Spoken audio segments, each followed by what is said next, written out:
Pranakasha livestream.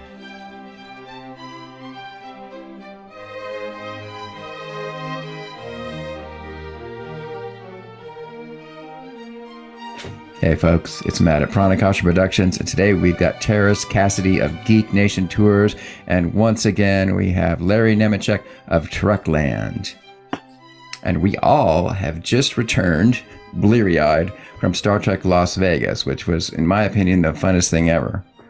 So, and amazingly, all our voices are back to normal again, right? Pretty close to it. Yes, I think so. This is about what I expect every year. So yeah. Because the thing is, we were all hanging out in the vendor room, and we had masks on most of the time. Plus, it's so loud in there because it's basically like this international bazaar, food bazaar, except it's not food and it's all Star Trek related and it's indoors. But it's still delicious, though. That's true. But it was just a wild, crazy, high energy environment. That was super fun, but then by the end of it, the last day, everybody's like, "Oh, I can barely even think, let alone talk, because my voice was completely trashed." And then you have all the cigarette and pot smoke in the area too. Yeah. Now, okay, so it was Vegas, it was right in a hotel, Bally's Hotel. So you walk out of the convention, and there's a cigarette smoke from all the casinos and stuff. And then if you keep walking onto the sidewalk, that's where you get the pot smoke. So I was like, you know what? Actually, the heat wave. It's like 100 degrees. And so on all the other Vegas things you kind of expect to see. To tell you the truth, I remember walking on the sidewalk and I'm like, you know what? This is probably because I'm from Seattle. Pot is legal in Seattle now. Right. I'm like, if I had to choose, I'd rather smell the pot smoke than the tobacco smoke. So, yeah, 100%. It is a nicer smell. It is thicker somehow. Yeah, it does have a thickness to it. Yeah. Well, is there any kind of danger from secondhand pot smoke? Well, I mean, it still smokes, so I'm sure enough of it would still turn your lungs black. But I think it's less produced than tacos. Yeah, Larry, you're less carcinogenic anyway. Yeah. Yes, that's what I mean. Like I think it's machined differently, we'll say. Yeah. Well, my Sunday always turns into, oh crap, what have I not got yet? What did I not get done? Who did I not see yet? Oh crap, they left yesterday. Oh crap. That's what my Sunday always turns into. Oh, really? Yeah. Yeah. Well, mine was, believe it or not, right at the last second. I kept hearing people talking about Michelle Hurt. I'm like, who's that? And then I was walking around, and then I'm like, that's Raffi right over there. And I'm like, oh, Michelle Hurt is Raffi. So, I mean, I got there right when they were like tearing down, her table. So I was like, hi, can I get an autograph? She's like, sure. And then she's like, how about a selfie? And then, of course, she comes around. I'm like, can I get one of those Doug Jones type of selfies? And she's like, well, not quite, but but she still gave me a good one. It came out really good. And she's so beautiful. And like, she just emanates light and love out of her, on the show and even in person. I mean, in my selfie is the same thing. I was like, wow, And she has her heart in her head. Her heart in her head in her heart, whatever. They're connected. Screwed. Yeah. But she's very vocal about what she cares about too. And well, then maybe she is going to be kind of a Doug Jones type of, because she's sort of new at this. Mm-hmm. So I don't know. I feel like she's come a long way in just 2 years. Okay. Put herself out there. Yeah. Yeah. I mean, how long did it take Doug Jones to get to the level that he's at now? Which is, I mean, the dude's crazy. He loves people so much that, I mean, he kind of takes some risks. Hugging and kissing people on the line, but apparently it's all good, Well, yeah, he definitely emanates love. I almost literally ran into him in Chicago. I was walking through the vendor area in Chicago when we were there at the Star Trek convention there, and I literally was looking down, and I looked up, and he was looking down and looked up at the same time, and I almost smashed right into him. And he's like, oh, that's okay. Everything's okay. I'm like, oh my God, that would have been the worst thing ever if we would have like Crash. boom, 2 tall guys falling through the air with legs all over the place. That would have been a great story, though. Yeah, that would have been a better story. Just don't bust his teeth or anything. You'd be fine. You could say Doug Jones. He would have broke. Doug Jones stepped on my glasses. See that? That's right. Now they're worth like $5,000.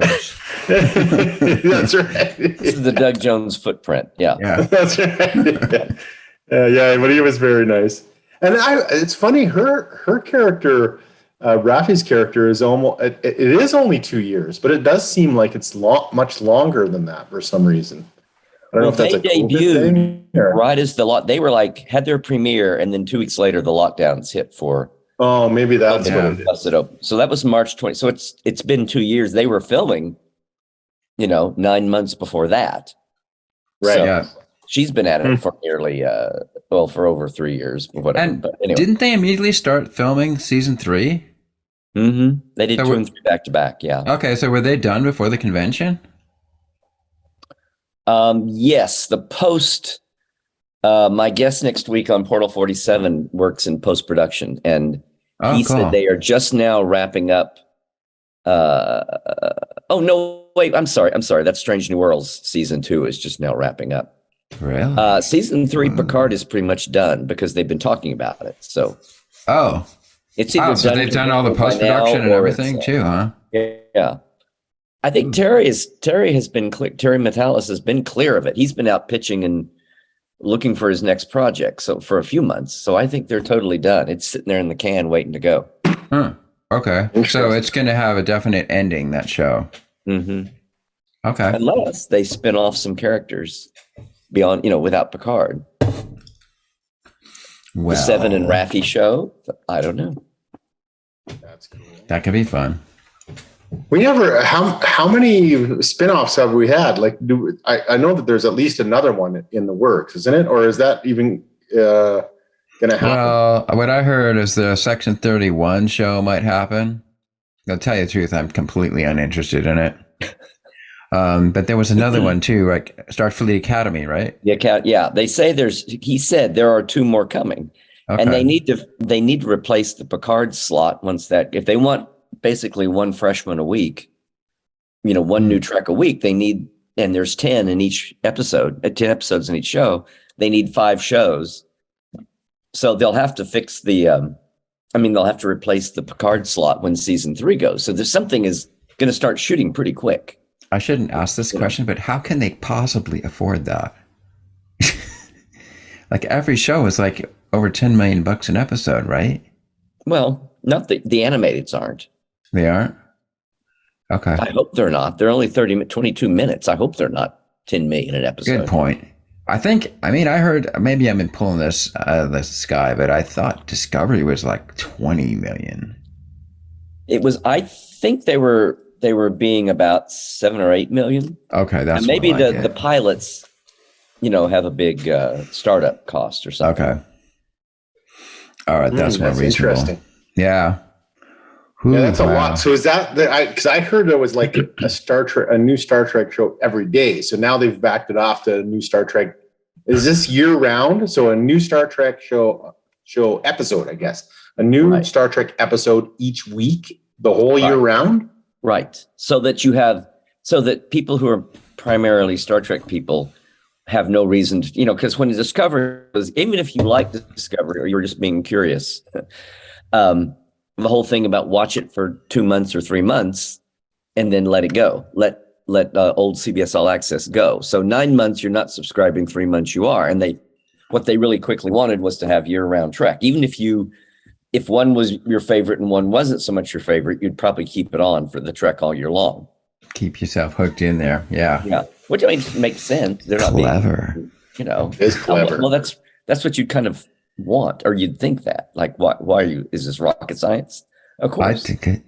Yeah. It's interesting, like what's oversaturation and what's not. One a week isn't oversaturation, but I'm having a hard time, like just with television in general right now, or episodes or series in general.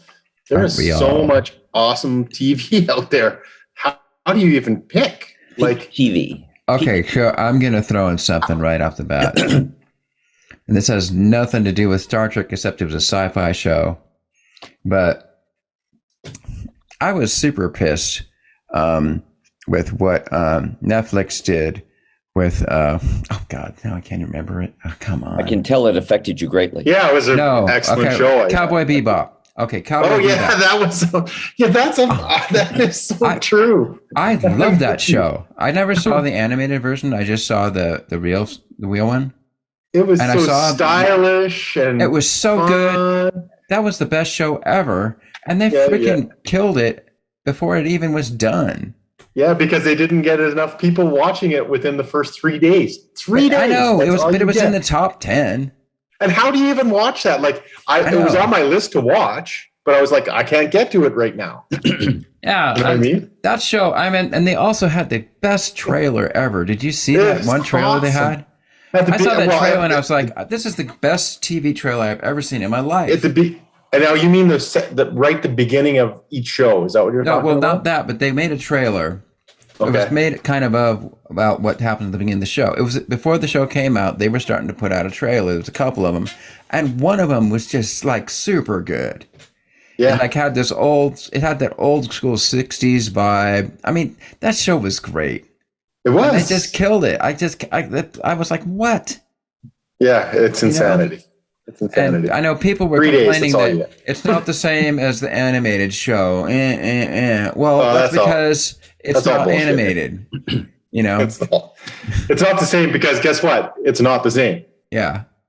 So, yeah. Well, I heard about it. I know it's wildly popular. You got to watch it. I mean, I watched every single episode. Yeah, I loved it. Yeah. You know? No, I know it has tons of fans. I just never got around to it, but I would like to. And I heard everybody whinging about the live, and I thought, oh, maybe they really did. That doesn't sound like Netflix to completely botch a show. No, it was not botched at all. It was it was actually better. I think it was. I think it was excellent. Like it was so stylish. Like it was so stylish. Like I mean, I read a review where they said.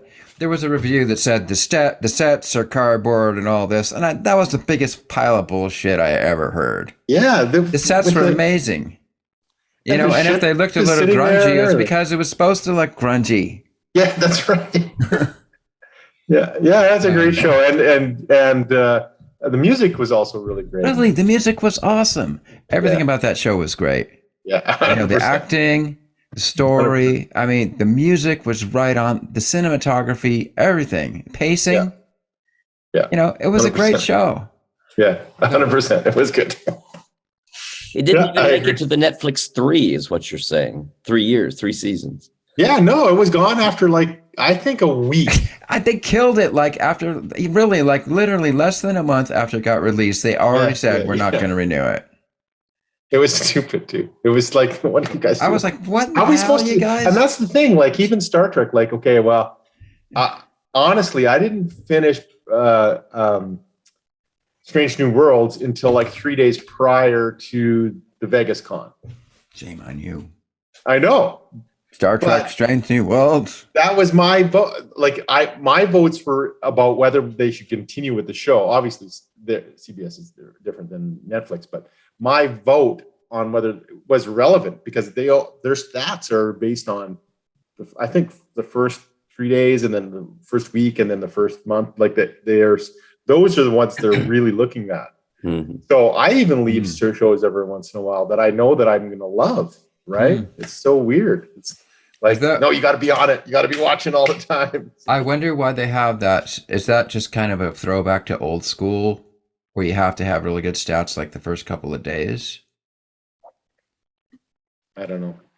The old Nielsen's was just raw numbers, and when everything was terrestrial, it had one airtime, and it was like what happened in its airtime, right. And you didn't get another chance to check it until that episode. Now maybe the next week, the next episode of the next, the series' next episode, you could see what it did.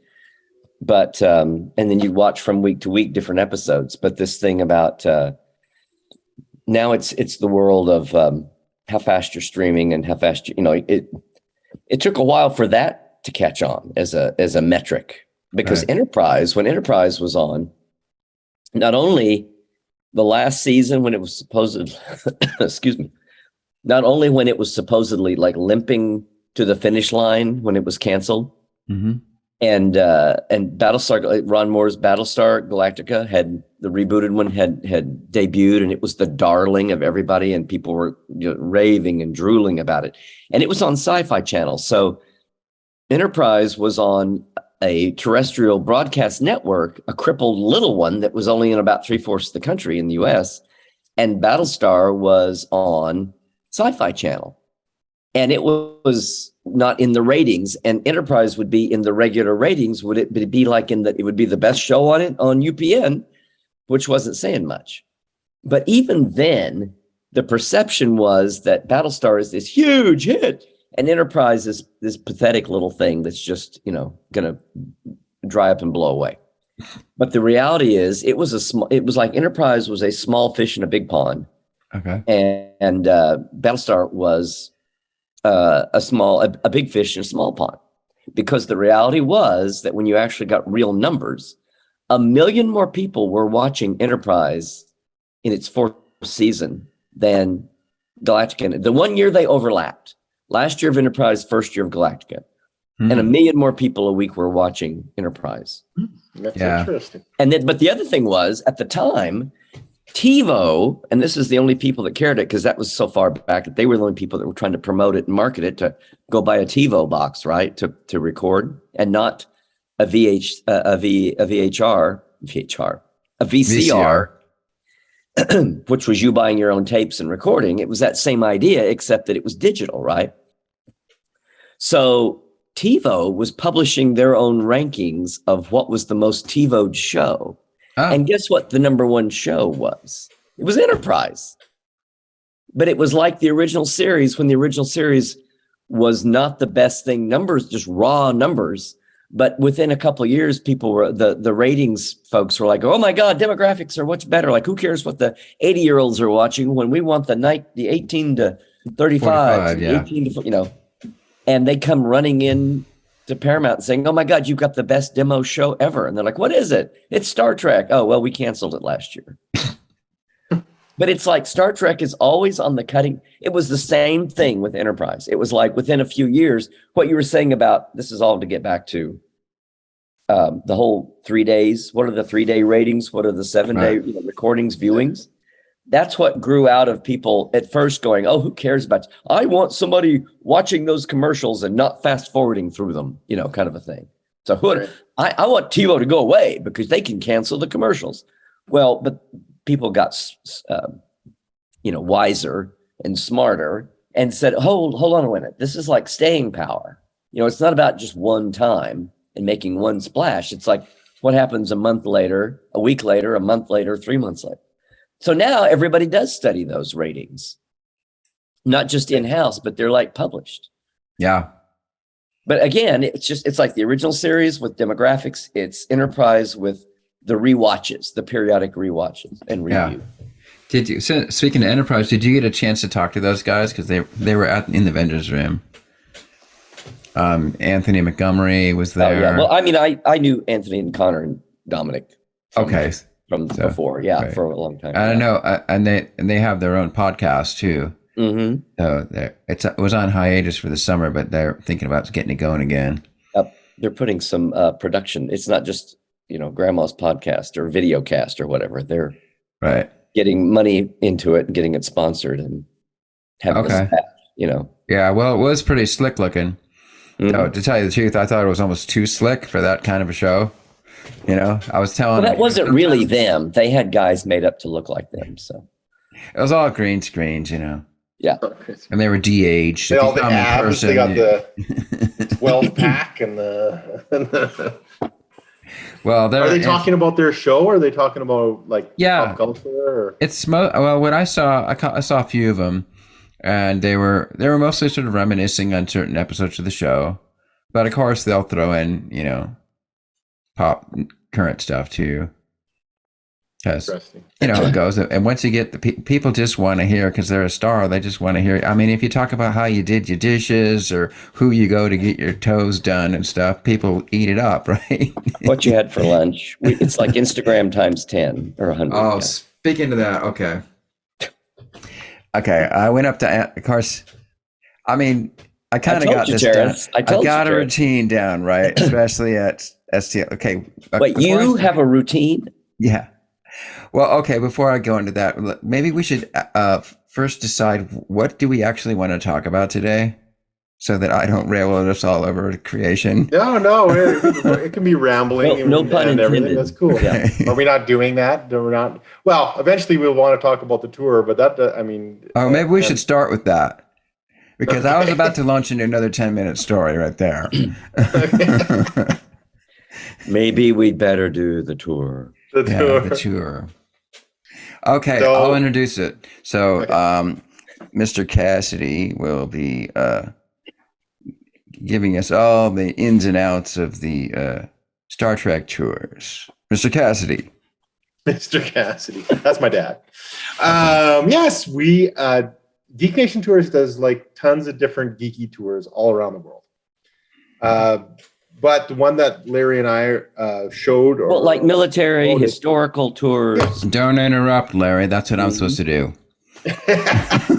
Yes. Okay. So I'll give you a little listing. So we do battlefield tours in Japan, for instance, Gettysburg, for instance. Also, we do miniature wargaming conventions, comic book conventions, and Star Trek conventions, and Star Trek pop culture stuff.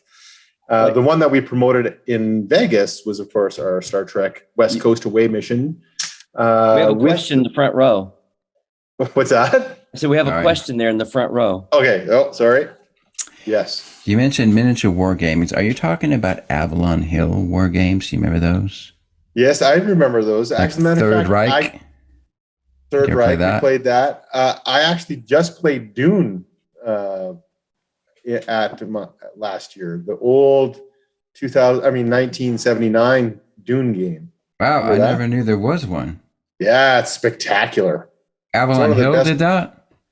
I think so. It used to be a little cardboard markers you have to punch out. Yeah, and it used to be like what they used to call a bookshelf game, right? You slide it in, and it was on a hex board usually, right? Yeah, hexagons. Yeah. But no, this Dune is I think the best of those games, and it's republished by Gale Force 9. Ooh, that sounds good. Yeah, it's spectacular. It feels so much like Dune. The Atreides are the Atreides, the Bene Gesserit or the Bene Gesserit. Wait, how did you say that? Bene Gesserit? I'm not sure if that's actually how that's how you say it. I don't know. That's how I see it. Yes, it is actually. It is how I say it. Okay. But okay, so I can imagine. So I imagine like Dune was probably like a really elaborate version of Risk. Remember that game? Yeah. With a storm the storm moves and wipes out a whole bunch of people, and there's spice there you got to pick up, and yeah, it's an amazing game.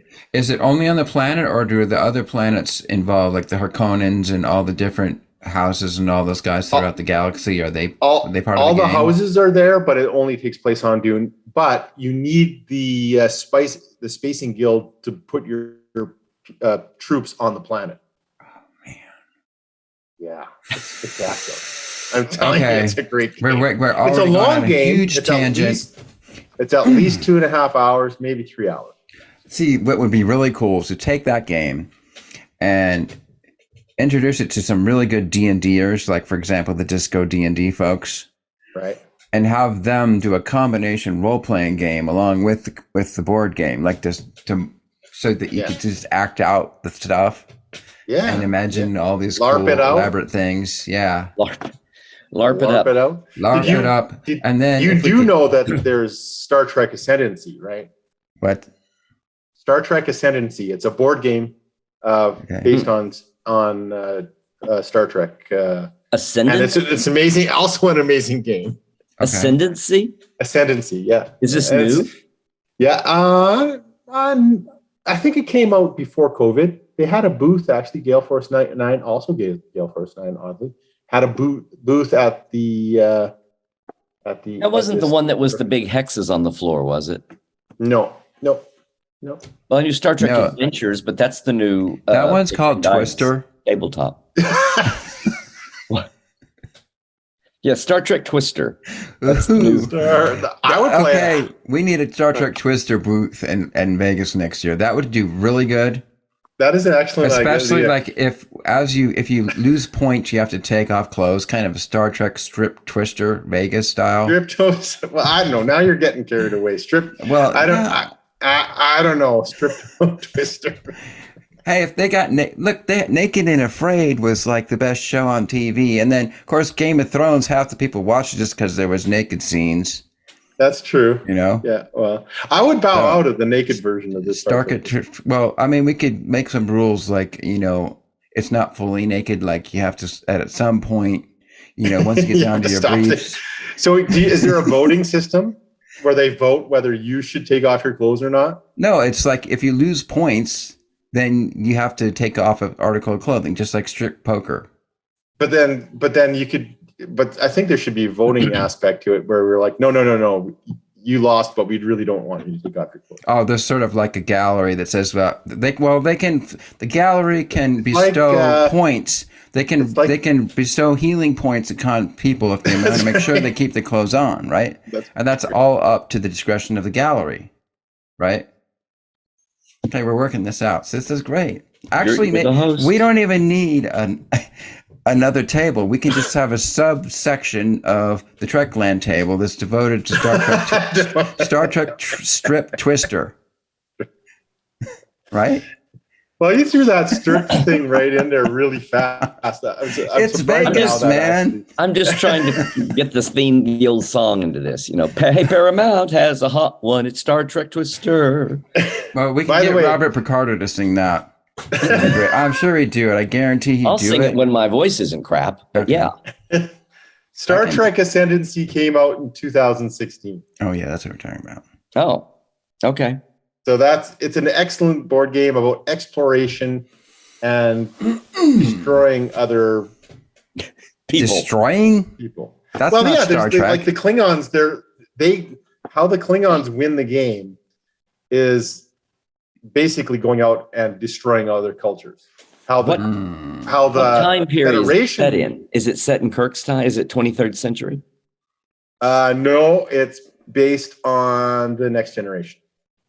And the Klingons are people bashing? Yeah, because by then the Klingons were that's true. So no, it must be a mixture then, because the Klingons are definitely nasty. But there's Ferengi in it. I think what's the let me take a look and see what are the Romulans, Klingons, and Federation is the is the first.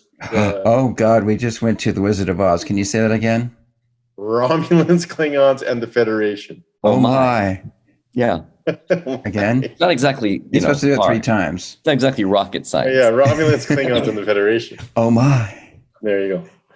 Yes. We're off to see the Klingons, the wonderful Klingons of Oz. It is an awesome game. They got the ribs upon the heads of They were there. They were there. Oh boy. So where were we? Yes, we do miniature board gaming, but miniature board gaming is toy soldier stuff. Like Warhammer is probably the most known. Little castles and little yeah, like you can see can you see that? Yeah, that's a miniature war gaming table. That's a little island right there. Right. Oh, so that's a real set. That's not another one of these virtual Zoom backdrops. No, this is my abode. You may need to prove that by walking back there, picking something up, and bringing it back to us. Otherwise, we're not going to believe you. You are such the skeptic. Like it's 2024. I need proof. Now we know that he was actually in his underwear. Mm-hmm. A slight faux pas. Larry is definitely in his tutu. Well, okay. Cool. That's my T-Rex. Oh, nice. So is this like a... where's the feathers? Jurassic Park? Yeah, that's true. but no feathers on this one. Is this This like game is based on the Sinbad movies, if you remember those. Yeah. Wait a minute. Ray Harryhausen. Yeah. This is, Are you talking this about game is based on Shazam? that.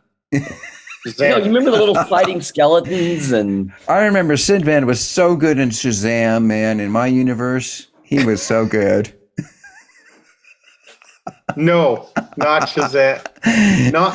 Although Shazam is a good show. Well, I don't know. Good in quotation marks is probably Okay. Now that we've done the preamble to the tour, is that what that is? yeah. Like the Constitution, only different. Yeah. That's right. So we do also, Larry and I, who is our guest host. Let me do this. Let me do this for a second, Teras. guest host. I thought you were. Okay. So I'm bopping around Yes. at Star Trek 2011 at Vegas 2011. And this guy comes up to me. Now, I have meant for years to do a book or something about Star Trek location sites. Good looking I guy. have call sheets and I have all the information. Even though lots of people are putting stuff online about generically, here's this and here's that. A, there's tons of places they don't have, obscure. And B, they don't have like the filming data, So this guy, erstwise known as Teras Cassidy, comes up to me and says, hi, I have this company, Geek Nation Tours. We do, as we have said. But I've been thinking, do you think a Star Trek location tour would work? And I was like, hell yes. So that by the next year we did it. We put it together around LA. And then we wanted to do it every year. It was hard to, just getting the word out. It's kind of a premium ticket, but we made the first year. We had a minimum, and they're not big. We max out at 23 or 20, as much as one bus can carry, because we don't want to be too. It would be great to have that many people, but we didn't want to have one bus with a live host and one bus without. So now, anyway, is the bus dressed up to look like a shuttlecraft? No, not too bad. That would be neat. We could, but what we have done though is, so it's turned out that about every 2 years, first out of the gate, every 2 years we had enough market and audience demand, and we tinkered with the places we went, and they were 5, 6, 7 days. Yeah, and then we did a 2012, This is the 2014 shirt, and then 2016 was the 50th, and everybody went bonkers. I call it 5-0 fever. The Star Trek Las Vegas sold out. The hotel sold out. The 3 hotels around the Rio sold out. It was insane. And we had the most people we'd ever had on the tour. We also added San Francisco and went to the San Francisco sites. And we, so then between a combination of retooling and the political shifting winds and wondering if people felt like traveling, and then the viral shifting winds and knowing people couldn't travel, it's been since 2016 when we've done a Star Trek location tour, and that's what we're doing next July. Bigger than ever and with more celebrities involved than ever. July 2023. Yes. So the celebrities 10 days. Yes. 10 days. And the goal is to have a Star Trek related celebrity each day. Okay, so really, now are these celebrities budding with everybody, or are they off in their little bubble? No, they'll be right there. There's only 18 people on the tour. Yeah. And plus Larry and I, so 20 people plus the celebrity. So like the first night we head up to Griffiths Observatory, and Tim Russ comes with us. Tim, my old buddy. We go way back. And he's going to bring his... We used to hang out at the bar. To the bar at Vegas this year. Yeah. Oh, did you really hang out with him at the bar? That's funny. Well, I'd gotten a quasi argument with him standing in line at the bar. Oh, really? Yeah, about the existence. I was telling him how dark matter is a bunch of crap, and that it's all imaginary, and there's lots of other ways, and you can explain the spins of galaxies without having to come up with this magical, invisible dark matter. And he was like, "Oh, really?" And I was like, "Yeah, all you got to do, man, is like tweak the force of gravity so it doesn't fall off at the square of the distance, because everybody knows the force of gravity isn't really a force, it's the curvature of space-time. So maybe, at larger distances, there's something that happens, there's some kind of extra tensors in there, and you just throw that in, just like Einstein threw in the cosmological constant. That's a lot more believable to me than some invisible magic matter that nobody can see or detect that's supposedly all over the place, Right. I was like, very interesting. Well, he gave you a very interesting. That's very excellent. So, that is good. What happened? He phased out. Oh, he's in. Oh. Phased it. Well, because it doesn't recognize that thing as a human being, so it phases it out. That's interesting. Yeah.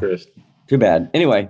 Well, but what I can do, Larry, is if you send me that graphic, I have a little bit of screen space. I can just stick it there throughout the entire video so that people can meditate upon it and burn it into their neurons. There you go. I like that idea. Yeah. So anyway, he stays up there and he brings his telescope and talks about astronomy, and we look at the stars with him. Did he happen to bring his guitar? Should I? No, Tim Russ is like an awesome blues guitar player. He also sings quite well. I heard he did a Facebook Live concert where he literally did a concert right on his porch that was like 2 hours or an hour long or so. And he Facebook Lived it and his band played the whole time. That is and it sounded great. During a pandemic? Yeah, I think it was like 2 years ago. I found out about because Patricia Tallman, who's like an actor on Babylon 5, and she used to do these tours just like you guys. And then during the plague, so to speak, it shut down. So she started doing these live events where she would invite stars that she knew to come on and do these classes or presentations. This is with Christine. Hello, doggy. Well, come on in. Hi, Christine. How's it going? That's going real good. We're just having a whale of a time. We're like, we also do whale watching on this tour, and we haven't even gotten halfway through the tour yet. You're the host. Yeah. Oh, whale of a time, yeah. Whale, Star Trek 4. That dog is looking for water, and I didn't have any. Bring my shoe. All right. Speaking of Star Trek 4, wasn't Robin Curtis in Star Trek 4? Barely. Okay, but her main one is 3, right? Yes. Well, you probably know her. I think she's absolutely charming. She is, yeah. Like she's also a realtor, by the way. Mm-hmm. So if you need to buy a house in upstate New York, look her up. Upstate New York, yeah. Yeah. The West, not so much up to upstate, but West up. She didn't tell me that. She said up. Yeah, she's so. I mean, you know me. My whole deal, besides pitching my show, is I want to go up and just completely fire all kinds of random things at all the stars and mess with them, right? She was so good. She was so good with me. Like she was just like I was saying stuff like last year. I was like, "Oh, you don't look like day over 45. You're so beautiful. You're just so." And she was like, "Oh, Matt, please, you're too young for me." And I'm like, "See this is what my hair really looks like. This is all fake. And I'm older than you. I'm older than you are." She's like, "No, you're not, Matt. Now cut it out now." We could have gone all night. That's her. She's just. This is what I think what happens is that the stars that are really good at doing this thing, they sort of get vetted over the years, and they're the ones who keep coming back to the vendor rooms, and then they get really good at it. Whereas the other stars maybe aren't so much. They kind of stay in the other rooms, for the big long photo ops and stuff. That's my theory. Another person who was so good at it is Sirach Lofton. Have you ever talked to him? Yeah. That dude can rap. He can tell stories. He can just bounce right off whatever the person's saying. He's so smart. I watch him. The other thing I like to do is I would like to sort of lurk at the table and kind of find a little corner so that more people can come up and get their autographs and stuff. And I'll just sit there and witness the exchange and listen to the stories and all that, So. And the table police don't run you off? You know what? Last year, I did get run off once. because I staged a fake fight with JG Hertzler. And so he was like, "Can somebody please get this guy out of my face?" So then That's pretty good, JG. he was faking it too, right? But then, so a real security guard came over and said, "Sir, please, could you step aside?" And I came back 5 minutes later and I go, "That was pretty good acting, wasn't it, huh? You were actually afraid of me, weren't you?" And he was like, "I wasn't afraid of you. It was just reminding me of something that happened last week." Little PTSD. The whole time he was wearing that crazy pirate hat, right? You remember that the year before? Not this year, but last year. The COVID comeback year. Yeah. Anyways, the good thing is that we got a bunch of great selfies, and we did a stop action thing. I have it somewhere. I don't want to waste the time, but we had a thing where I did like a $6 million man, like, and it shows like 10 photos with me slow motion hitting him. Who? JG last year or somebody else this year? JG last year, the year before. Okay. So yeah, okay, we need to be in the present. We can't just wax, what do you call it? Nostalgic. It's all very. We gotta be on the cutting edge. Wax, okay. Nostalgic, wax floors. Yeah, wax. Yes. Oh boy. Wax Johnson. Where were we? Yeah. So we were talking about our big tour coming next July. Oh yeah, the tour. Yeah, what was that about? Oh yeah, that's right. What a coincidence! Imagine talking about a tour. Well, we've got one, as a matter of fact. We have one, and it's great. So, yes, we go to many places. Larry has methodically mapped out LA, and we stop at many Star Trek destinations within LA, filming destinations. Some would even say many. I thought you were going to say he methodically mapped out the Milky Way. Well, he actually did map out the Milky Way. Oh. That's true, but that's a whole other topic. Yeah. Well, but tell me this. Did he correspond each star in the Milky Way with a certain block in LA or a certain neighborhood? Like, does one LA neighborhood have its sister, sector of the galaxy and so on? No, there's either no need or no one's paid me for that. So okay, well, let's work on that. Did you map out the mirror universe, Larry? The mirror universe is basically considered to be exactly like ours. Yeah, but surely the borders are different. Yeah. But that's I mean, the physical star bodies, and they might have different names. You know what? I'm afraid I'm going to have to nitpick you on that one. Because I'm sure in the mirror universe, the Federation actually obliterated several planets so that they were nothing but a field of rocks. So in that case, there wouldn't be a one-to-one physical correspondence. Until we know something unless we know something on screen canon, then we go with the fact that everything is like in the original Mirror, the Hawkins, Hulka 2, was the same in both universes. Right, yeah, but that's just one example out of billions and billions of star systems, man. That doesn't prove anything statistically. But the borders have got to be different. Of course, it depends on what timeline. The political things are different. Right, the borders got to be the actual physical bodies that have evolved cosmologically are the same. Now, maybe they're named the same. And they're named the same. In the Kelvin universe, obviously, what's his face? Blew up. Vulcan, so Vulcan's gone. That very exceptionally troubled Romulan. Huh? The exceptionally troubled Romulan? He was troubled. Yeah. Yes. But the star is, what I'm saying is like 40 Eridani is still there, or whatever the Vulcans call it. Okay. But Vulcan is gone in the Kelvin universe. So yeah, there's individual cases like that where, over the centuries, right, over the millennia, things have gone skewed. But for the most part, we just assume everything's the same until we know differently. Well, that brings up a difficult philosophical problem, which is, it does? Yeah. Why would God create multiple universes if they were all the same? What's the point? What is God? Well, why would J.J. Abrams create a sidebar universe when they're basically the same until they're not? Well, for one thing, he needed to use new actors, so. You could have gone back to the early years of Kirk, Spock, and McCoy and just told stories that no one had heard yet. No, that's blasphemy. They just wanted to be able to have broken characters. They wanted Kirk's dad to die, and we know that he didn't die. So anyway, Kirk's dad didn't die? not in the Prime universe. Well, he did die eventually, but he didn't die when his son was born on a ship.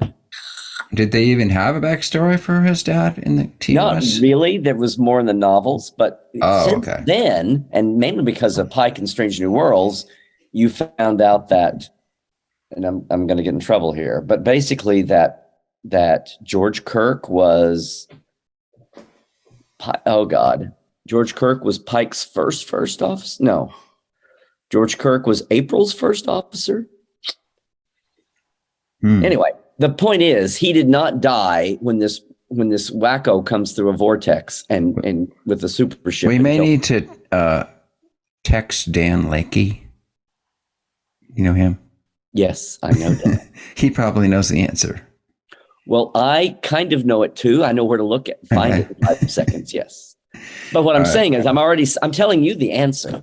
Oh, The George Kirk's James T. Kirk's father had a completely different fate in the Prime timeline than the Kelvin, and the fact that they wanted Kirk to grow up a punk was the motivating. They wanted Kirk to grow up punky and Spock to lose his mom and his planet, and that was the main motivation for doing the movie what they wanted to do, and not just reboot Star Trek, but the two Star Trek guys that get no credit for it, Kurtzman and Orsi, when they were writing partners, especially Bob Orsi, said, okay, then let's do an alternate universe. We're not going to reboot the Prime universe of Star Trek. Or people would shoot us, and CBS would shoot us because they've got 50 years invested in all this stuff. And you can't just go, none of it means anything anymore. Let's do an alternate universe, and then we'll do 6 or 8 hours. We'll make sure that every single frame of the movie is exactly 25% different than any other frame that we've ever seen. That's the Hollywood. Hollywood. They won't sue us.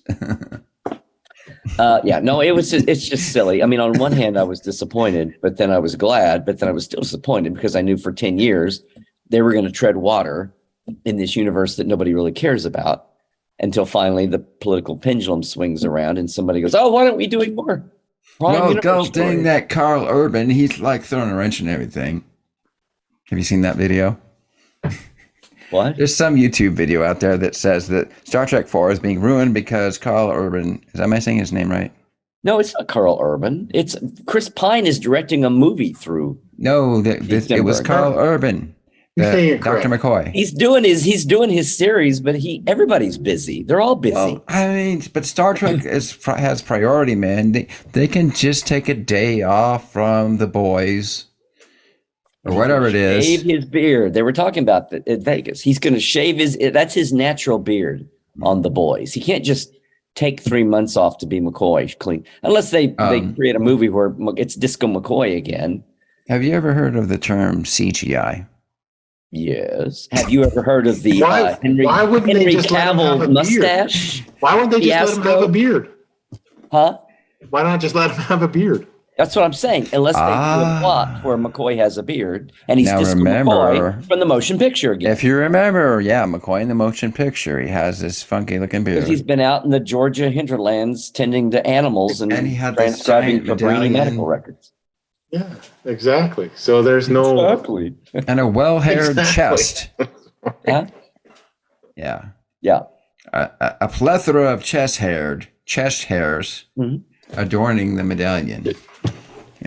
He had to outdo Cheshire. Anybody can outdo Kirk, of course, but he had to outdo Spock in the chest hair department.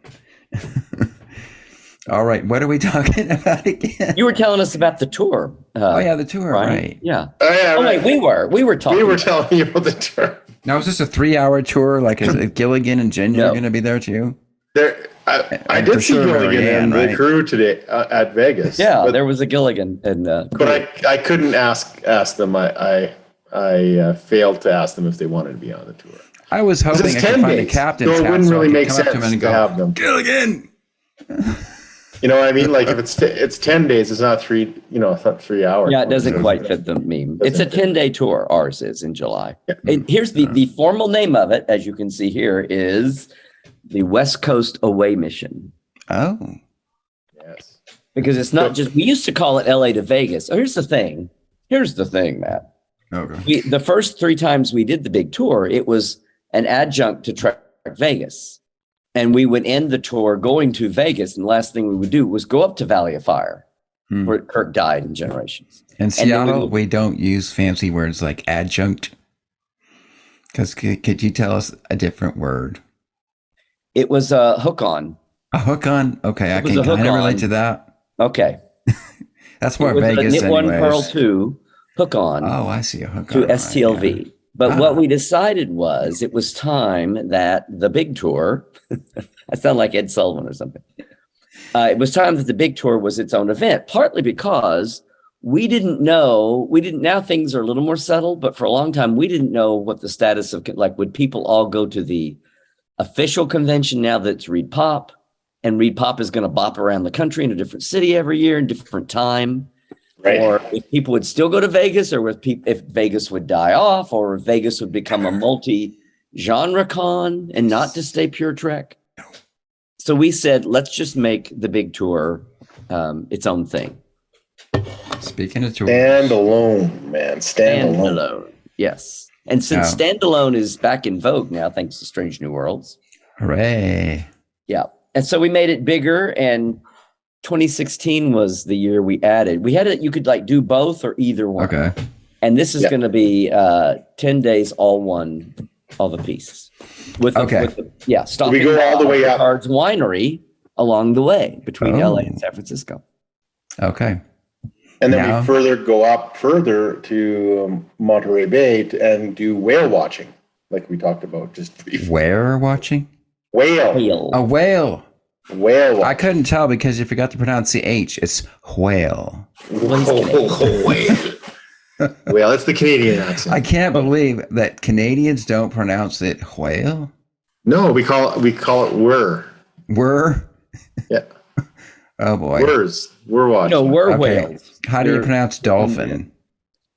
Dolphin. Oh, come on now. You're just pulling my leg.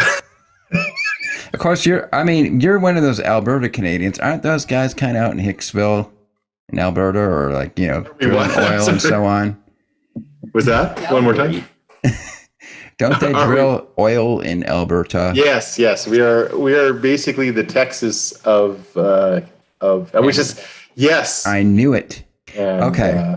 Back to the tour. Wow. Yeah, that's wow.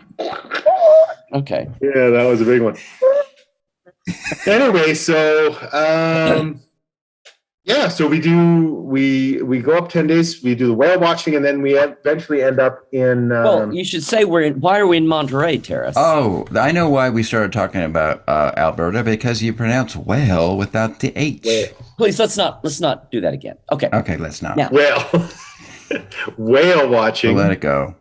And why do we stop in Monterey Bay? No, I asked you first. No. We're in Monterey because Monterey's real life aquarium, Monterey Bay Aquarium, is the stand-in for the Sausalito Cetacean Institute in Star Trek 4. Oh, cool. So you can, it's still exactly the same. You can watch, you can see all the scenes, and some of it's was altered with CG and matte paintings and all that. The whale pit, the whale tank behind, and a lot of the sets inside. See, one thing we do on the whole tour is whenever we go somewhere, and we usually make one place in the morning, one place in the afternoon, unless we're really rocking it. But one thing we always do, and when you have the big buses and even some of the minivans, they have media, they have screens inside, and we can play. And most of the time people remember these. They remember Star Trek 4. They remember all kinds of moments. But it's cool, to actually freeze frame, to watch a sequence, to freeze frame and go, okay, see? And and I have it on a pad too. We have that. But people will rewatch the clip as we're going somewhere. And some of the sites have a million uses. Like, you think Vasquez Rocks is something. Bronson Caves and Bronson Canyon have been used 12, 15 times for different things from day one. 100%. Since 1964. But the thing is, it's so cool. One of the things that's cool is for everybody, Vasquez Rocks, Tillman Water Plant that looks like Starfleet. Those are kind of obvious and people go, oh, this is so cool. But what's really cool is to have something more obscure, or they remember it in their mind's eye, and then they go, yeah, then you're going, look, ding, ding, ding. And they wouldn't, if they just walked down the street, they might not have ever thought about it. But you've got it right there for them, and they go, oh, That actually helped. Cosplay, they want to pose, they want to, yeah. That happened in Tillman. Remember, we were all standing there with our Star Trek uniforms on, and somebody says, is there a Star Trek reference here? And we're like, yeah, that's Starfleet Academy right there, or Starfleet HQ. Right. Anyway, question. yes. Okay, Yes, first off, you've seen. Oh, look, I can get close if I keep my fingers. Welcome over back, there. Carter. Right. See, right there. Horseshack. Welcome back, Carter. Horseshack. Where were they? Horseshack and Welcome Back, Carter. Remember him?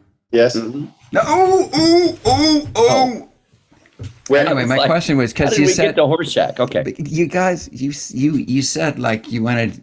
I have the ultimate oblique Star Trek reference that could have a dual purpose.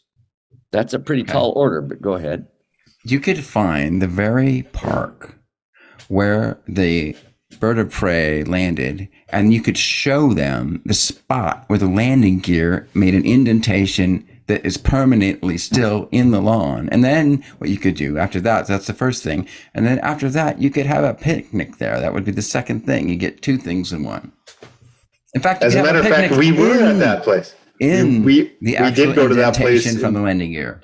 We did go to that place in 2016, I believe. Or is that right, Larry? One of the earlier years we earlier years. And I think two out of the why 3 were years. we there in that particular? Can you tell us more about that location? Well, that location is not in San Francisco. That's actually in LA.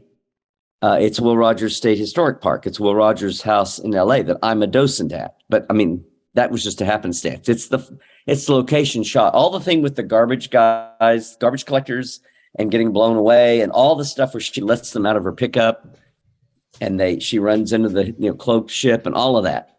That's all filmed at Will Rogers State Historic Park. In fact, one year that I love, we came up and you had to do a loop in the parking lot.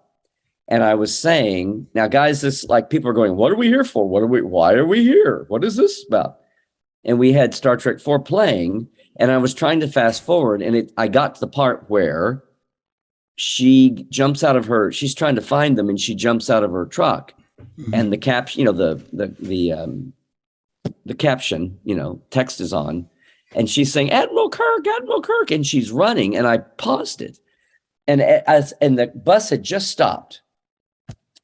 And when the bus stopped, and I had just paused it to get my bearings, and I looked up, and it's over the driver's head, and the frame is paused with the end of the field and the white fence and a gate open with a gap in the fence.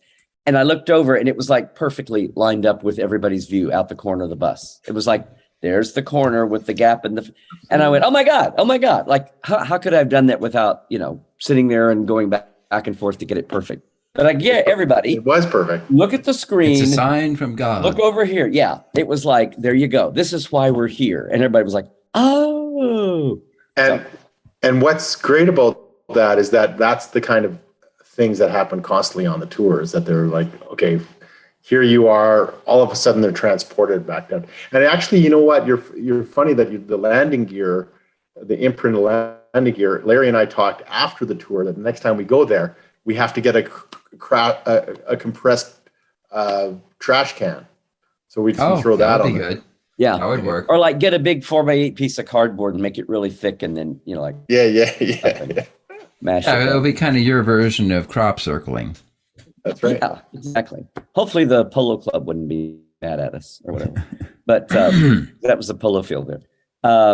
So, I mean, I wanted to spend more time, and we could do a picnic there, but it just didn't work out. I would have given everybody a tour as a bonus of the house, but it didn't work out time-wise. So we do picnic at Bronson Canyon though.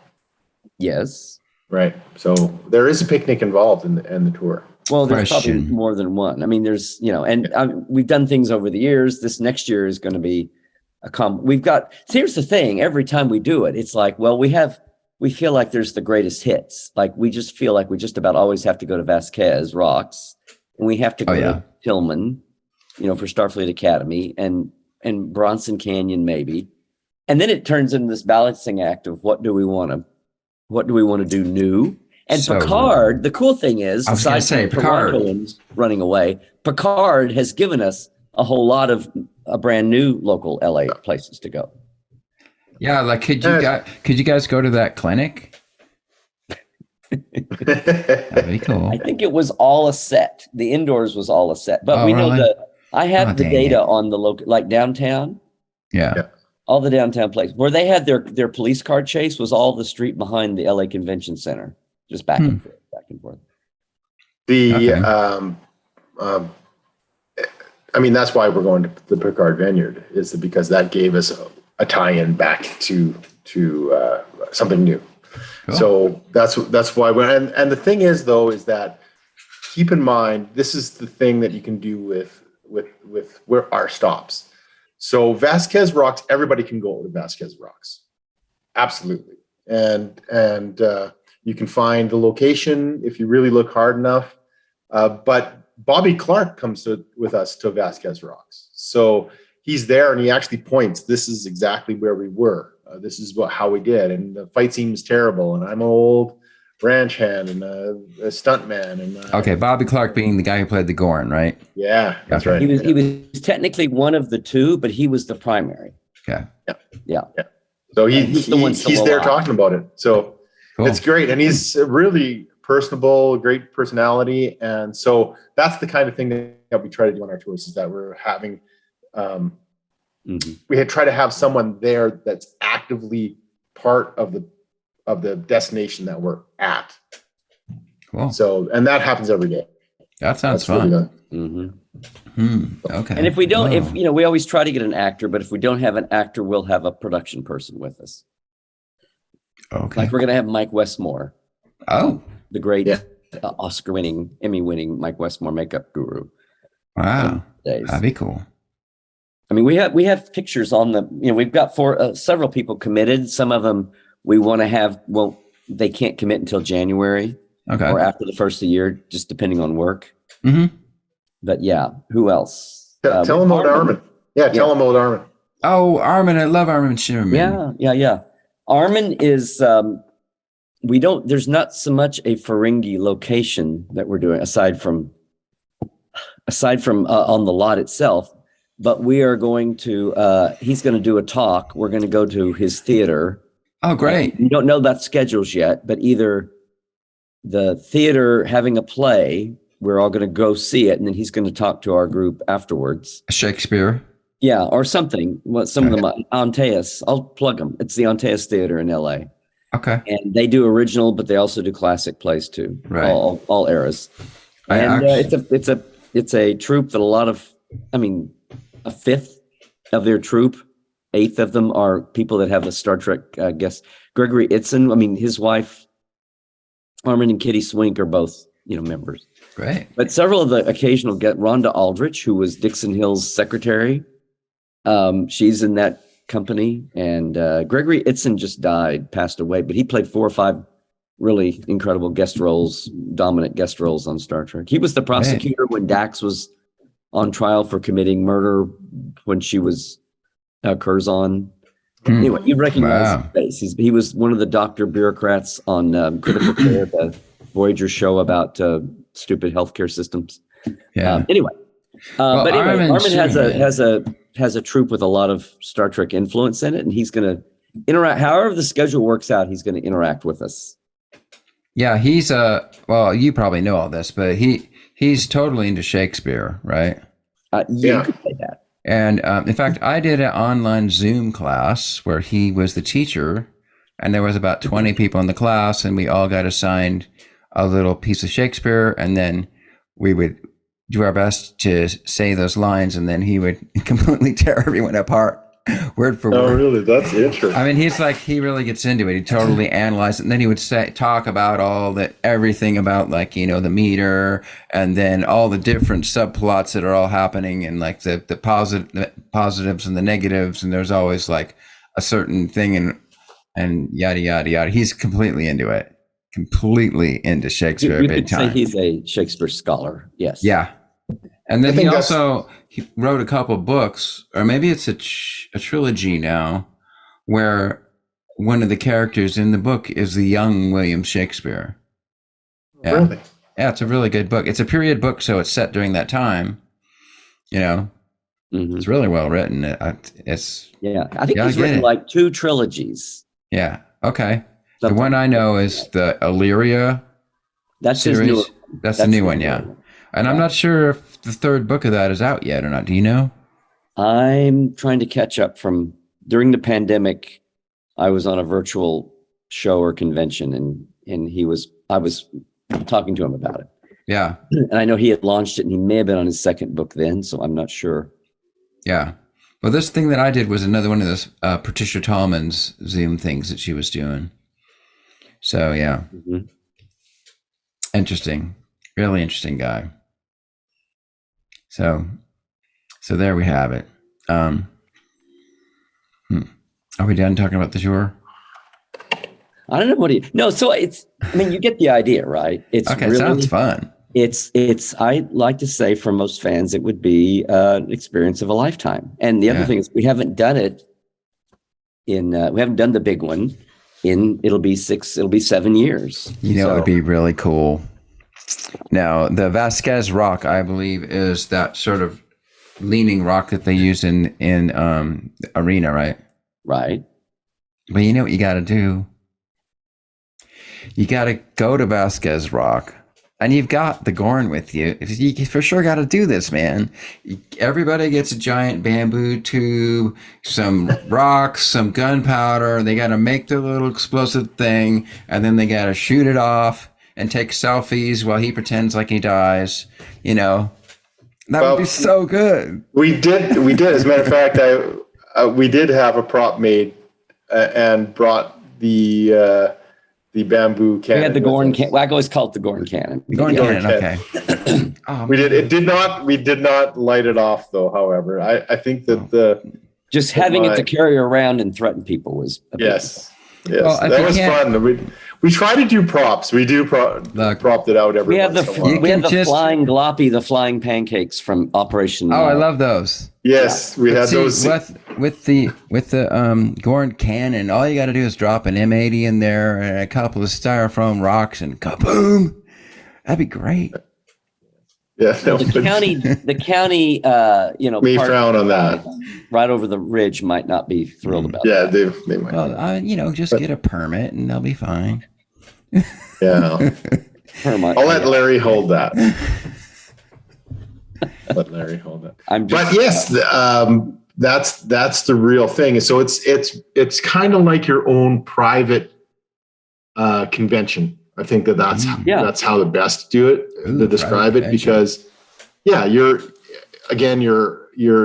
access to the stars or personalities, Star Trek personalities, and you're on set, and so you have everything that you'd ever want in a convention, basically. But it's you're there, you're right experiencing Star Trek all around you. So it's like a traveling convention.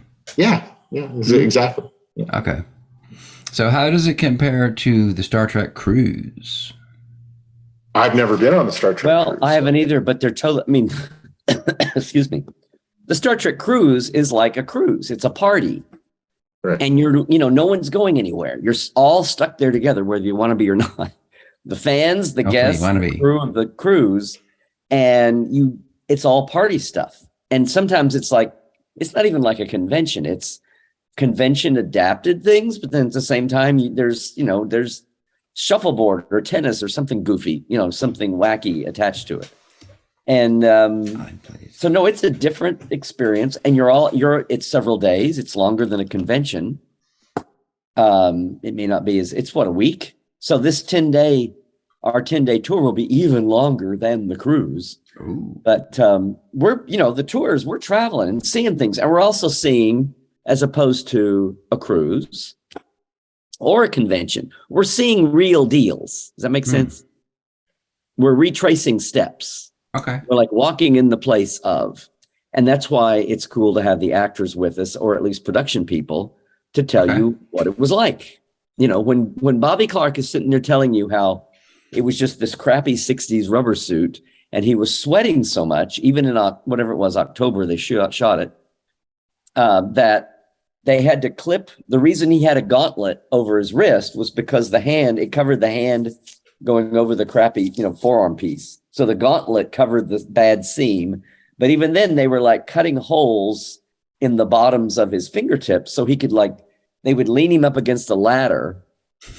And, if he had to use the bathroom, they would do it. But it was like a complete tortured experience. But anyway, he could lean on the ladder and let the sweat run down. And the sweat would drip out his fingertips because he would put his hands down like that. It was like 103 or something. But it's, you can't get much more visceral than that. I'm sorry. That's pretty visceral. Another one of those big words. Well, we'll let that one go. Okay. I could get out my Google dictionary or whatever.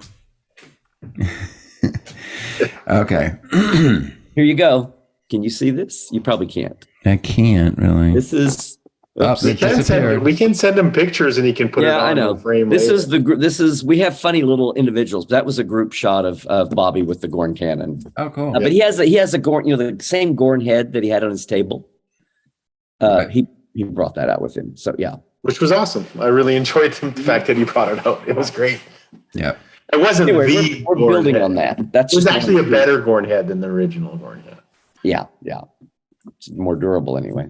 Anyway, I'm just excited. We've only done San Francisco once, so I'm excited to go back and do all the walking that we did before, the double Mass on U Street, all of that stuff. Oh, cool. We go back and chart. And would you be able to find the place that was dressed up as 10 Forward in Picard?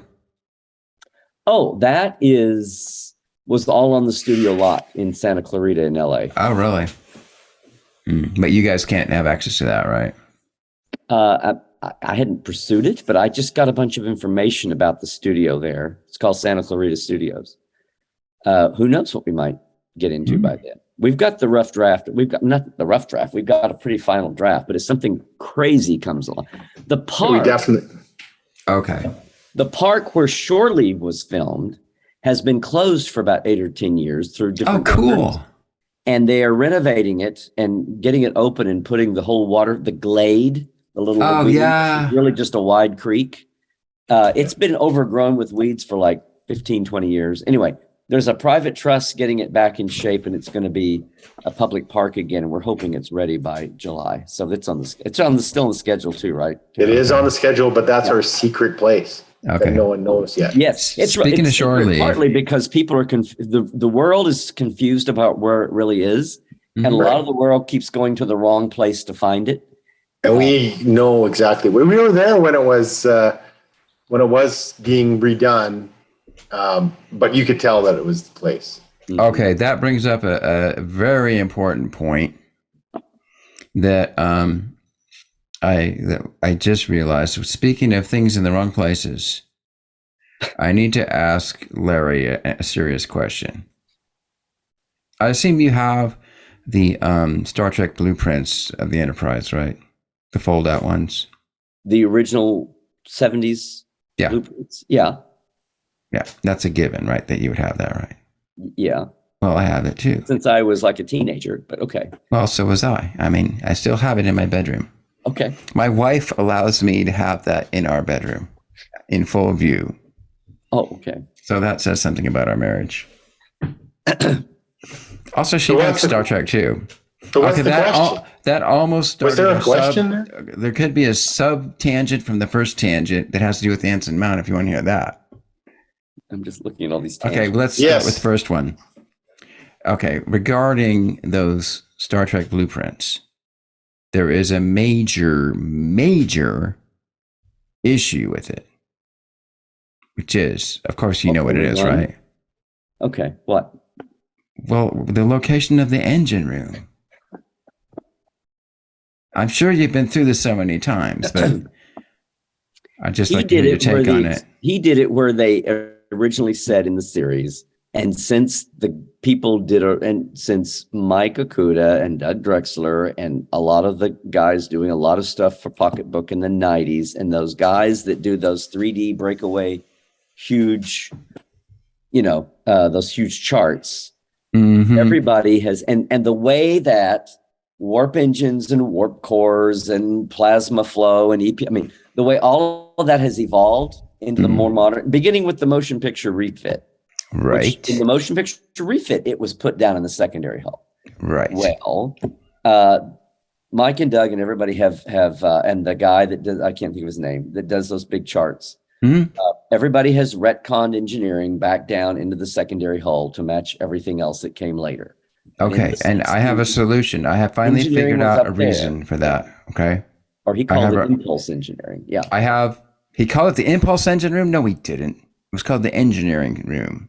It was called the engine room, even though it was supposedly. Okay, well, I'm sitting here on the road without access to my blueprints to go check real fast. Oh, mine are in the other room. I'm doing it off of memory too.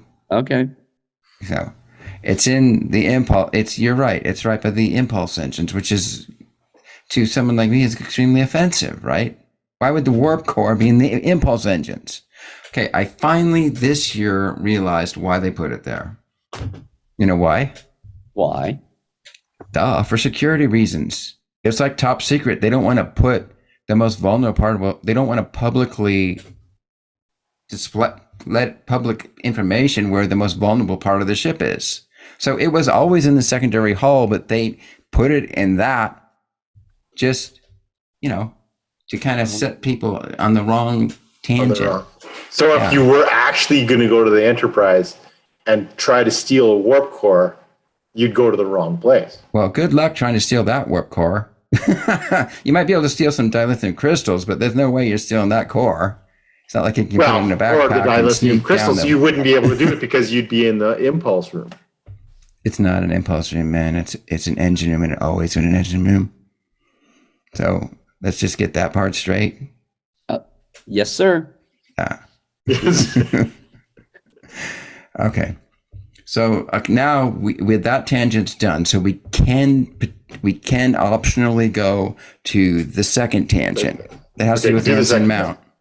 Do you want to hear the Ensign Mount story? Let's hear it. Sure. Let's hear it. Okay. Now I can't even remember how it relates to the first tangent though, but anyway. Oh, because my wife allows me to put those blueprints in our master bedroom in full view, and that says something about our marriage, right? That's just so. I could never get my wife to watch Discovery. She just didn't like it. Now, hang on a second. Do you often have people come into your master bedroom to look at your blueprints? Occasionally. Because they're in full view. They are in full view. Who's going to actually see your blueprints? Well, they're in the thing, so you take you and your wife. Thing. But still, I mean, we go to bed, and if I wake up in the middle of the night and look this way, I can see where the blueprints would be in case I had a weird dream and I needed to open up the blueprint to verify. You need to roll in the dream is real. Okay. Anyway. So who's going to see? What I want to know is who's going to see your blueprints if they're in full view. Who's going to see them? Anybody who wants to. So anybody can walk into your... Please, sir, may I please see your blueprints? And I would say, well, of course. But first you need to wash your hands. But okay, so that... But then is your answer yes? Yes, let's go into... Is it... Yes, let's go into my bedroom. Is that your answer? Fine. Yeah, it is. Well, yeah. We can discuss that. That will be tangent... Wait, tangent 1. That'll be tangent 2.1. Okay. So right now we're on tangent 2. I heard Anson Mount's name taken in. Right. Okay, this is why. So my wife would refuse to watch Discovery. I had to twist her arm to get her to watch Lower Decks, but she eventually started liking it. And I think she maybe watched one episode of Prodigy. But then I had her watch Discovery, and she goes, "Oh, I like this show. The captain's hot." The moment she saw him in his apron doing the eggs thing. You mean Strange New Worlds? It's Strange New Worlds. What did I say? You said Discovery again. No, sorry. I meant Strange New Worlds. Sorry, folks. Please, guys, it was an honest mistake. I didn't get Terrible the two shows mistake. mixed up. I cared However, enough. I want to see that. Above. I do want to see the comments after that mistake. okay, so but now that we're talking Discovery, now whether you like Discovery or not, you have to acknowledge that Discovery is what gave us Strange New Worlds. Okay, Yes. so it is Yes. ultimately a good thing, whether you like it or not. Okay, back to that. So I'm like, hon, it's a freaking ensemble show. You can't just focus on the captain. And she's like, but he's hot. And also, for another thing, nobody can whisk eggs like that. That's all CGI. It's smoke and mirrors, you know? And I'm talking to Anson Mountain. He's saying, well, he's kind of looking at me like, who the hell is this guy? So, but I'm just here to get the freaking autograph from my wife. So could you please sign it? I tried to talk her out of it, but whatever. Wait, you said this out loud to him? Well, it was a little hard because there was a plexiglass and the mask, so I pretty much had to shout it at the top of my lungs for him to hear it. But that's what As you you said. know. I'm only here to get your autograph from my wife. Well, Yeah. I wished I'd said that, but I think it wasn't quite as eloquent. But the basic idea was there. So it's like, well, what should I write? Well, just say Chef Bev something or another.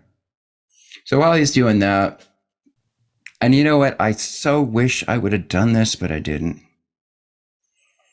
Because as you know, Anson Mount was wearing like a suit jacket with a little Star Trek thing on it. Yes.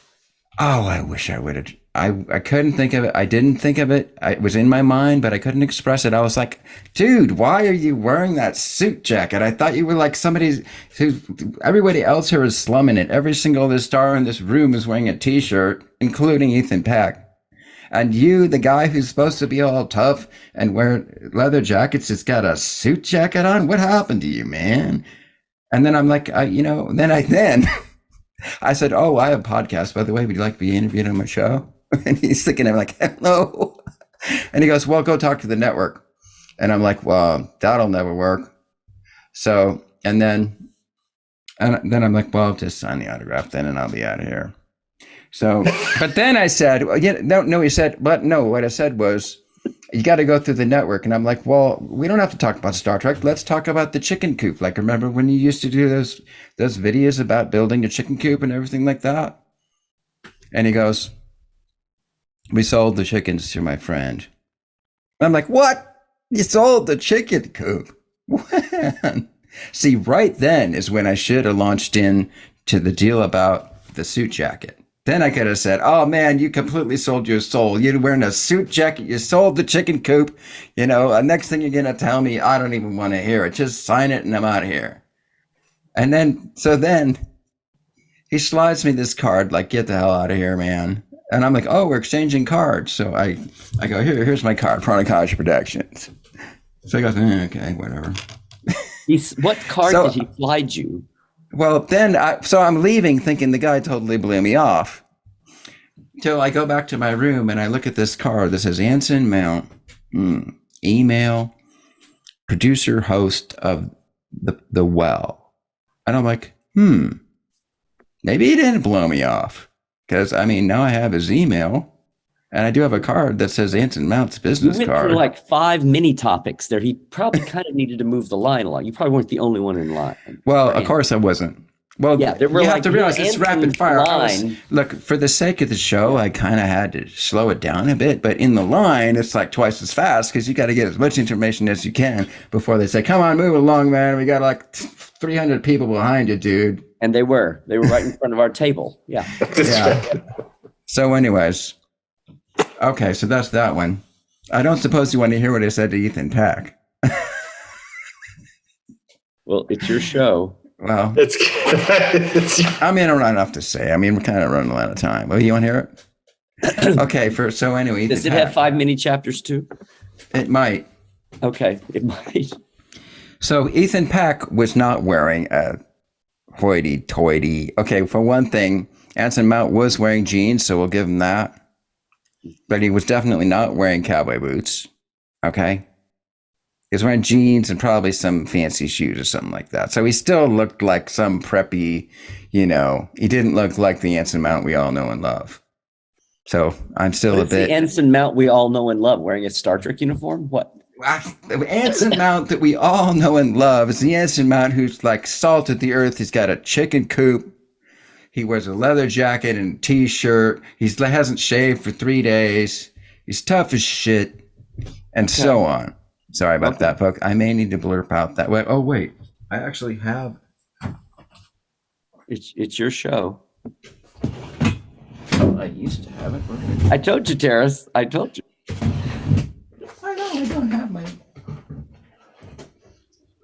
You know, I had this image anyways, of Mr. Grant on Mary Tyler Moore running around in his desk drawer looking for his bourbon bottle. By the way, I have a question. I do have La Croix. Now, I do have a question. Do you want to hear the Anson? Do you want to hear the? No, I have a question. I have a question about the Anson Mount thing. Okay, certainly. Please be my guest. Do Americans pronounce Anson ensign? No, Anson. Anson. No, you've been saying Ensign Mount. Ensign. No, I was saying Anson. Why is Mr. Mount an ensign? No, he's not an ensign. His name is Anson. I know that, but you were pronouncing it ensign. Oh, I'm sorry about that. I think it was sorry, just folks. kind of quiet. Yeah. I was improperly forming the aperture of the That's vocal okay. apparatus. That's okay. We'll let it go because you let go of my pronunciation of whale. Actually, I should have said Anson. That's Anson Mount. So, but that brings up another point, which I wish I would have said had I the time, but maybe I'll get it in some of them. You need to start a new channel called the Woulda Coulda Shoulda Show. Yeah, the Woulda Coulda Shoulda. So right at the moment I was dressing down Mr. Mount for wearing that freaking suit. Mm-hmm. You know, I should have said Annie. Did anybody ever call you Annie when you were a kid? Now, that might have started a fist fight, which I for sure would have lost because the guy's like way taller than me. So he's got way more reach. And plus, he's got the security guards on his side. So maybe it's better I didn't call him Annie. But I'd like to know if that ever happened. Okay. Next story. Ethan Peck. Ethan Peck, he's a poor, delicate soul. Now, I didn't go all out on Ethan Peck, guys. I had a bit of mercy.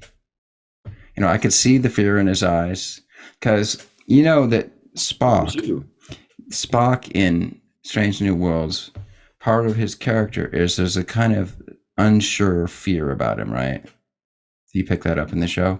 Mm-hmm. Well, that's pretty much part of Ethan Peck's Ethan Peck's personality in real life. Ethan Peck. Ethan EP Echo Papa. Actually, he is an ensign. No, is he an ensign? No. Okay, Ethan Peck. So in real life, he does have that sort of. There's a bit of fear there, right? A little bit of unsure fear about him. Well, when you show up, yeah. So I just kind of, oh, what do you know? A chink in his armor. But that's why they cast him, I'm sure, because so I said, you know, a vulnerability that seems to be. Okay, there's a vulnerability there. Now, I had two choices. I could dig in and pry it wide open, and who knows what we'd find, poor soul. Or I could just say, hey, let's be nice. It's Ethan. He's a poor, delicate soul. Let's just treat him with some love and respect, like a delicate flower, you know? Let's just gently hold the flower and smell it and appreciate it for what it is, okay? So I say to Ethan, man, dude, you totally rocked it. Like, you guys, that scene with you and Gia is so amazing. Gia being T'Pring. And she's so completely beautiful. And he's like, yeah, she sure is. I'm like, dude, you guys just nailed it. Like, and I was actually talking about the second scene, which was like in episode 3, I think. Yeah. I was like, you guys were like you were just doing this thing. You were so sexy and so funny, just the way you did the eyebrows. It was perfect. I watched that scene like over and over again. It's like absolutely perfect. Like, that's a tribute to you guys as the actors and also as the directors. You totally nailed it. And he's like, oh. And he goes, was that the one in the first episode? And I go, no, it was the one, I think, in the third or whatever. No, you blew in the first episode, but you fixed it by the third. Right. Well, the first wasn't that bad, I don't think. I'm just. But, I should have said that. Oh, you're right. I should have said that. But in my mind, I was thinking, well, you know what? They probably shot both those scenes in the same day or week. So that's why he couldn't remember which one we're talking about. But anyway, so then I said, yeah, you nailed it, dude. I mean, so like, congratulations, you're Spock. You know, everybody believes you're Spock now. So now you're set. You can come to these conventions for the next 50 years and you will always be Spock. And then I said, you know, I'm sure that was a scary thing and you knew it was a risky thing because you were trying to be like Leonard Nimoy and it's almost guaranteed that people are going to hate you because you're not him. But dude, somehow you did it. Congratulations. And he goes, so the fear kind of faded from his eyes and suddenly he was like, well, thank you. He's like, thank you. Yeah. So, and then he came over and we did a selfie and kind of put his arm around me and Spock-like, and that's it. That's his story. And then I said something like, I don't know. Then I said, do you have any other gigs? Like, are you trying, do you have any other shows you want to be in? And they said, no, but do you know any? So he probably thought I was some Asian or something like that. But anyway, so that was the Ethan Tech story. That's a very nice story. I like that story. Well, I love him. I just saw him in Midnight Sky. Oh, cool. Good show. Yeah. But yes, he is. That is a good, very nice story. He did it. Yeah. As far as I'm concerned, he succeeded in becoming Spock. Uh-huh. Yeah. It's helpful having Leonard gone for 7 years now. Yeah. Yeah. Well, I mean, he was on say. I never really 4 years, I guess, maybe. I mean, I don't really compare people that way. Like, is there like a debate somewhere that he's not? No, I mean, it's like at the time, Next Generation, they wanted to do something in 86, 87, and they had just done Star Trek 4, and all the original cast were still around, and they were getting up there, but people thought they at least had one or two more movies in them. And when they wanted to do a new series, it was like, well, they're not going to do a series, and we don't want to recast, like the world will not accept recast Kirk, Spock, McCoy, Uhura, Scotty, Sulu, Chekhov, Chap, as long as the originals are still here with us as a group. So it was really, that was one of the decisions of let's go with the 80 years in the future, blah, blah, blah.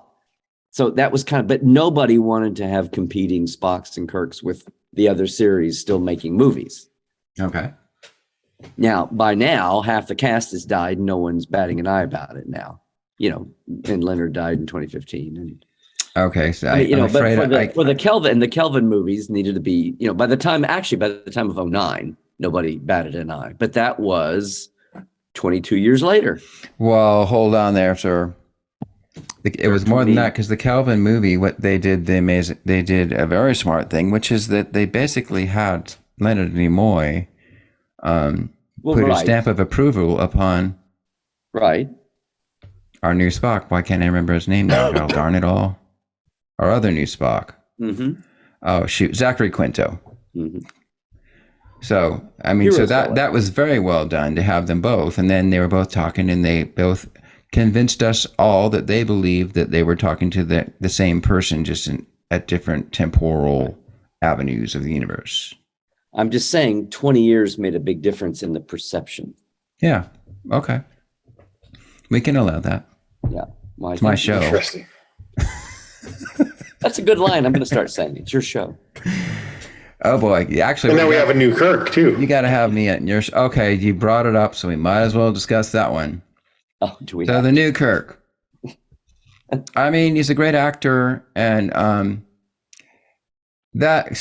okay, now we need to bring up episode 10, the final episode of Strange New Worlds. Okay, so in my opinion, that was the weakest of them all. Okay, for two reasons. Not partly, the bar was so high that it wasn't even a bad episode. It was just a little bit weaker than all the rest because all the rest were so good. Okay, number one. thing that I didn't like about that episode is it assumed that everybody had already watched Balance of Terror like 10 times. So they felt like they could just hit all the major points of Balance of Terror without doing any build-up and giving them any meaning. So in my opinion, every single point fell flat because you never even did the build-up to it. So if you're going to do that, either don't bring up the point, or you got to extend the time to retell the story again. Okay, that was my number one complaint. My number two complaint was that Kirk, I don't know why they even brought Kirk in, because their version of Kirk is just, I completely didn't buy it. I was spending the whole time thinking about this. I'm trying to find things in him that relate to the William Shatner Kirk, and I'm not finding them. So it's taking me out of the story. He seemed a little Banny Rooster-ish. Yeah, like for one thing, why is he so freaking skinny? You know? We all know Captain Kirk was a bit portly. Well, you know, the Farragut keeps you thin. I don't know. Yeah, so those two things kept taking me out of that episode. You know? I'll have to say the second time I watched it, I enjoyed it more. And I think from now on I can enjoy it because I kind of know what parts are going to disappoint me. But so I don't know why they cast him as Kirk. He's a great actor, but I wouldn't have cast him as Kirk. Right. Mm-hmm. So it's not his fault. It's just, why did they cast that particular person? In real life, I've seen pictures of him at cons. In real life, he has browner hair. Why did they darken his hair for Kirk? It's like he had perfect Kirk color hair on top of everything else. It could be just the lighting. Like maybe they increased the contrast. I hear you, but it's like he's in all kinds of lighting situations. And it's still dark. Well lit rooms. And also, if you go back to TOS, there's times when Kirk's hair is actually pretty dark. Okay. We think he's blonde, but if you go back and watch the show, sometimes it looks. I'm not saying he's blonde, but I'm saying that chestnut brown. Yeah, chestnut. And Paul Wesley did not have. But what got me was I just thought that was his hair. Then I saw him later out in ordinary life. Yeah. And his hair was browner. So I thought, and not where he's shooting. Yeah. So the other thing was, why did they darken his hair for this? So the other thing about that episode is lighten it for the season 3. They were trying to pack so much stuff in that episode. I'm like, why do you even have this Kirk subplot in here? Because the episode doesn't have that great of a focus. It didn't. I don't think it needed Kirk at all. Because already they are rushing through the whole Balance of Terror story. So it kind of, I was thinking that point too. They could have just, I don't know, maybe what they did is it was really an hour and a half episode, and then they had to edit out a lot of it to get it down to 45 minutes. Who knows? But anyway, that was my complaint about that particular episode. They need hooks for next season or the season after too. Yeah. So, you know what I mean? They need some sort of hooks. Yeah. I think so. Yeah. So the show is great. I mean, it's just, you know, us Trekkies, we tend to nitpick occasionally. Yeah. So which Prodigy did your wife watch? Probably the first one. Yeah. It's very Star Wars-ish. The first. I thought it was Guardians of the Galaxy-ish. Yeah. It's not. But I think that you should have got her to watch the Time one. Yeah. Time one is very good, I thought. Mm-hmm. Yeah. It's a good show. Actually, it's an amazing show as far as visual effects. Actually, you know what? Everything's good. The character development in it is quite good. It's just because it's a kid's show, it doesn't really pull me. It doesn't compel me to watch it as much as all the other ones, you know, even though it's very well done. You know, are very fool. I laugh because a lot of people, it's for kids, and then you have parents of kids, but there are a lot of adults without kids who are watching it. And there's a lot of continuity in canon, and they will tie into that period of time because they're 2 years later than Lower Decks.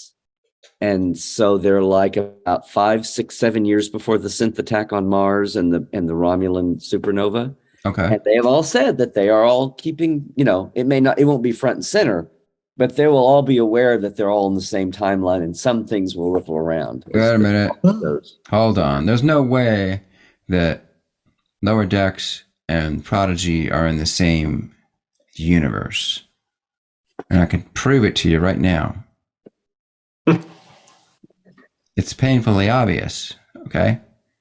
Because the Lower Decks universe is pretty much two-dimensional, and the Prodigy universe is definitely three-dimensional. Three-dimensional. Have you heard about this episode coming on Strange New Worlds? I've heard rumors. It's not rumors. It's said out loud on a convention stage. Oh, have you already seen it?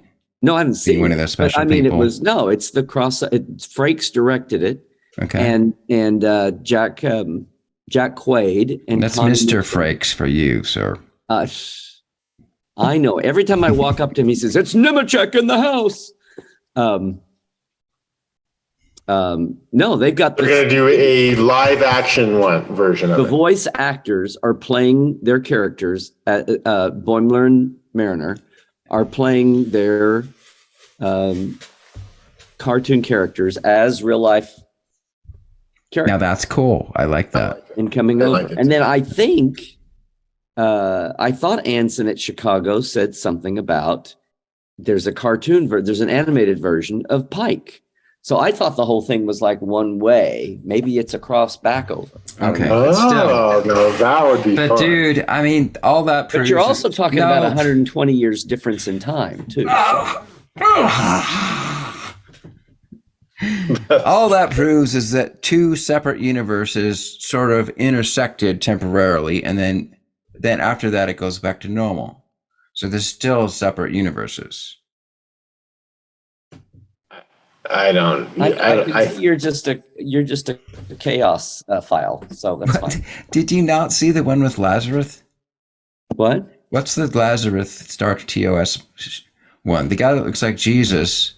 There's an evil Jesus and a good Jesus, and then they keep messing up with the entire universe. They're overlapping universes, and they're trapped in the magnetic corridor. He's supposed to be from an animated universe. Nothing blows up when he comes through the corridor, but that's fine. Right. Anyway, horrible science. I rest my case. I had an interesting conversation at the convention. Please. with someone in, and you know what? If you're watching this, I forgot your name. I'm sorry, but we were in the line of the subway line, and he had a Starfleet medical badge on. I think of his own design, which I thought was quite cool. But I think that would be a cool show have a medical ship going from place to place, saving people, fixing pandemics, helping with, maybe peacekeeping, maybe a little bit of CSI stuff going on, right? Dude, you just created the best Star Trek show ever. You know what it is? Awesome? MedCorps. No, Star Trek MASH. MASH, that's right. They would have and then Hawkeye. You could have someone say that they could say jocularity. Yeah, it would be perfect. Jocularity. Okay, everybody watching this, Mr. Cassidy. I got the last name right. Darn it! Why can't I remember your first name's kind of interesting. Thank you. What is it? I get that a lot. Yes, it's Ukrainian actually. Mr. Teras. You shouldn't have said that. Now we're going to go on another 3-hour tangent. My middle name's also Ukrainian. Ilya. Oh!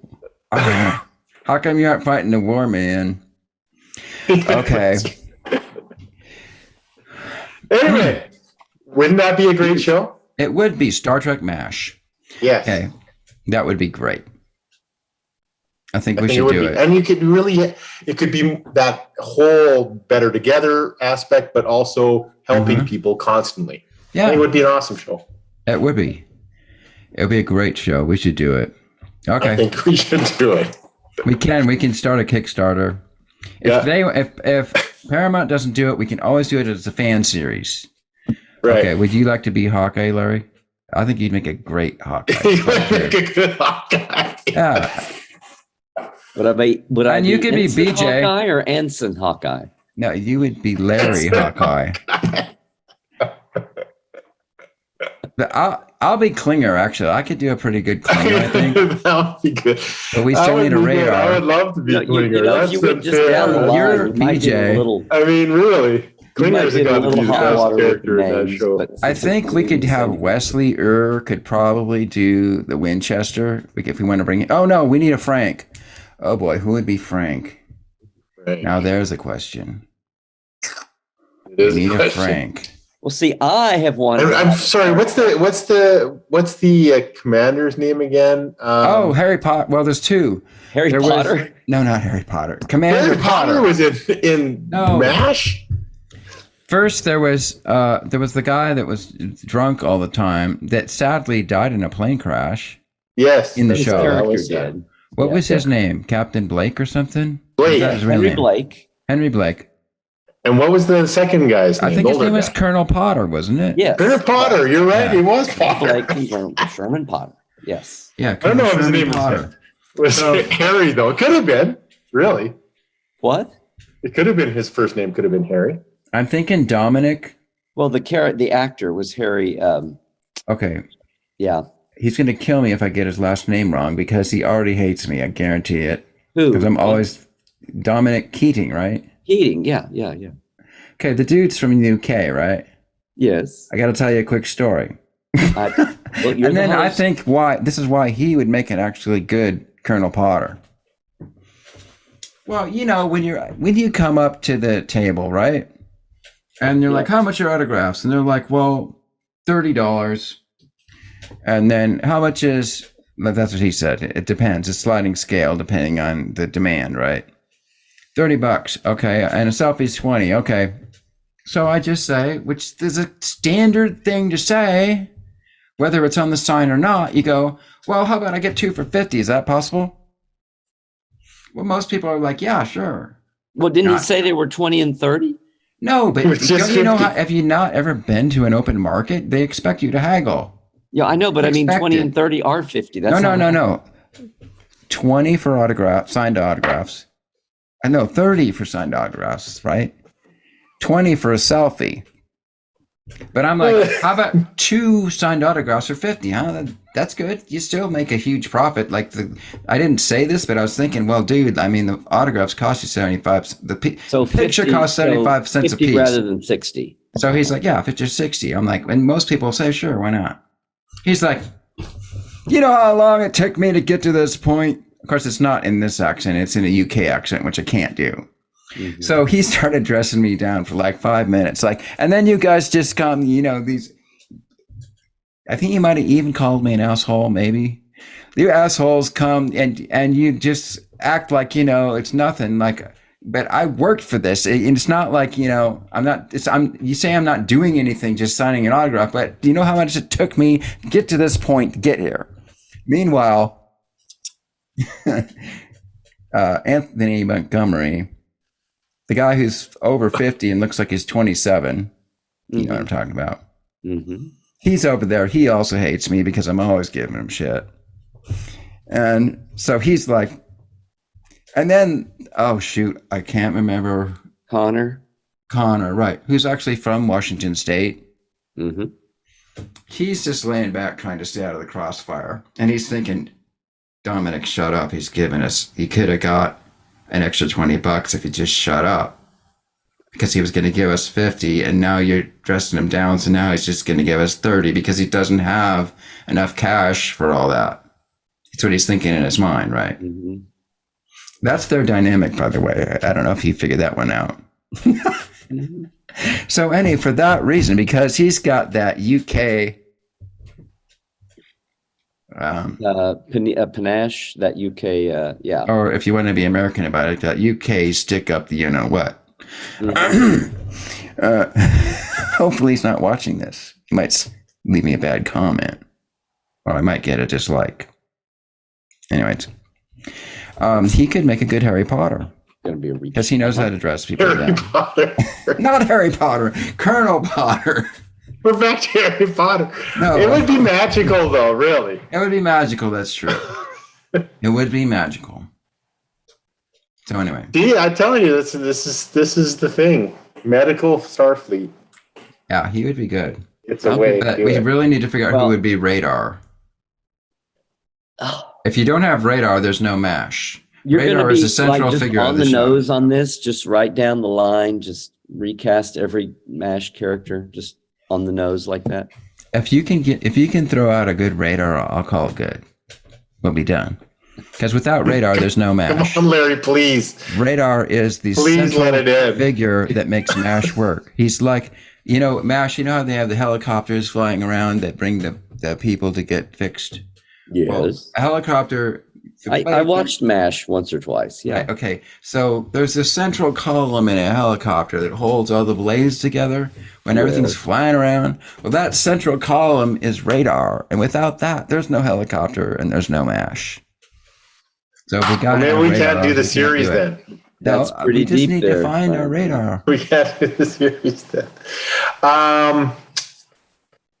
Who would I cast as? Are you talking about from like the existing Star Trek actors? Well, how about Mr. Billingsley? He might make a good Radar. Joe Pesci. No, he's too old. I think Mr. Billingsley. Oh, now you sucked me into this. I'm actually thinking now. Okay. Did you see? Did you mean from the Star Trek casts or from the world at large? Well, a Star Trek actor would be better, actually. Macaulay Culkin. Someone who looks to be like in their mid-20s. Yeah, I mean, but Radar actually was rather old as the season progressed. He just had a young they were on the quality air for to him. 2 years, so yeah. They don't necessarily have to be young. They just have to have that Radar naivete. Yet, okay, he has a combination of naivete. Yet he also knows how everything works. Yes. Interesting dual quality. Somebody should do a character like that and put it in a show. Danny DeVito. They're too old. Also, Danny DeVito has got too much fire to him. Yes. Well, Macaulay Culkin. I don't know. Did I mention that innocence. I never do this in real life? Well, this is real life. It's real. Everything's real about it except that we're recording it. Yeah. This whole thing about who would you cast as? It's like, who would you cast as Radar in Star Trek MASH? I mean, you never ever thought of that before? I can't believe it, man. No. I'm just saying I don't do the whole who would you cast as blank and blank. So you don't have casting agent genes? No. I don't have keep up with every single damn little actor and every single damn little new show coming along, blah, blah, blah, to know what's happening. I haven't done this since actually niece should be a McCoy. Instead of using your Matt head, Weiss you could play him. No, I'm Klinger, dang it all. I want to be Klinger. I'm Klinger. No, you're not Klinger. I got longer hair. You're a BJ. He's Hawkeye. I'm Klinger. No, you're not Klinger. You're Radar. Rock Klinger. There's no way I could be Radar. I'm way too sarcastic to be Radar, right? Can I just be Henry Blake and get on a plane out of here? Actually, you could make a pretty good. You might make a pretty good Henry Blake, actually. But I think you really could do a good Hawkeye. Probably. He's a good-looking man. Good. All right. Alan Alda was a good-looking. I mean, he was a nice guy, but I never think about Hawkeye for his handsomeness. But anyway. Well, he's always with the ladies, Oh, that's true. But that was actually. But the thing is, as a guy, handsomeness is sort of. I mean, it's an all thing. It's not just physical looks. It's just the whole package sort of creates this aura of handsomeness, aka attractiveness, right? Okay. I'm not even going to mention what I want is a Star Trek West Wing. We won't even go there. But West Wing? Yeah. Oh, we can. Like a West Wing, like a political. Wesley, a Star Trek Wesley. Ooh. No, I said Star Trek West Wing, so you could have like all cultures and governments, but you wouldn't be limited to Earth because you could hop out to crisis places. Well, that would be practically Deep Space Nine. What? It would be practically Deep Space Nine. No, it would be an inverse Deep Space. It would be based on Earth. And you'd see all the aliens would get to be there together, so you wouldn't have to go to everybody's home. Then you'd have kind of like Men in Black. Have to make but then you would hop out to crisis places, so you could still have Starfleet stuff, and you could You could have your medical crisis, and you could have your diplomatic crisis. You can have your military crisis. Okay. And even some exploration that like when a California class Cerritos second contact goes sour, and they need something else. I mean, You're like, are you serious? it would be an endless Cerritos. array. But it's one way to get a lot of the basic races, all the species members mixed in together at the Federation. Would you have to define the Constitution then? Because I would really love. Is there a place where I can read the Starfleet Constitution? Well, you've got Franz Joseph's in the. All he did was take the UN Charter and cross out like man or humanity and put in life form. Okay. And he instead of the Security Council, he called it the Federation Council. Okay. But other than that, he put galactic instead of world or something. Okay. Basically the Federation Constitution or the Federation Charter in the old original tech manual is just the UN Charter with a few words. Well, that's somewhat believable. I mean, you could see how it might evolve out of it actually historically. You'd have to think, boy, everybody. Well, but how are the delegates that create the Federation in 2161? So, like, sure, we'll take this old Orth organizations thing and just mark out the words and like. No. Well, you wouldn't tell them that. I mean, at least do it in a different font. You just. I never thought of that. Just put it in a Star Trek font and nobody will know. That's true. Microgrammar. Yes. There you go. Oh, absolutely. Lordy. Okay. Well, anyway.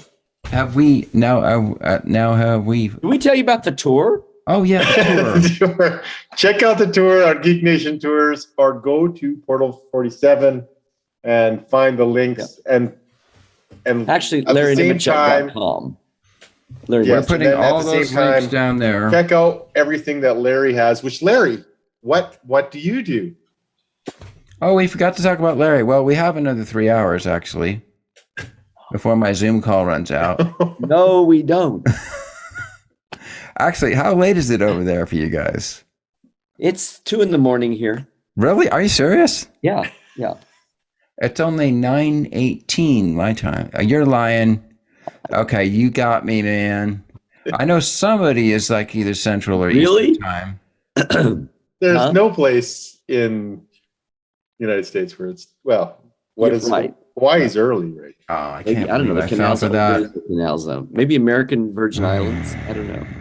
U.S. Virgin Islands. You sucker punched me. I feel so stupid. Here, how could I go slow motion? Like, oh wait, that's been done. Yeah, that's been done a year ago. Well, Larry, what do you do? Yeah. Come to LarryNemecek.com. It's obvious. One thing he does is he bowls. What? He bowls. Now, what's your average bowling score? I see you're wearing a bowling shirt. This is a faux bowling shirt.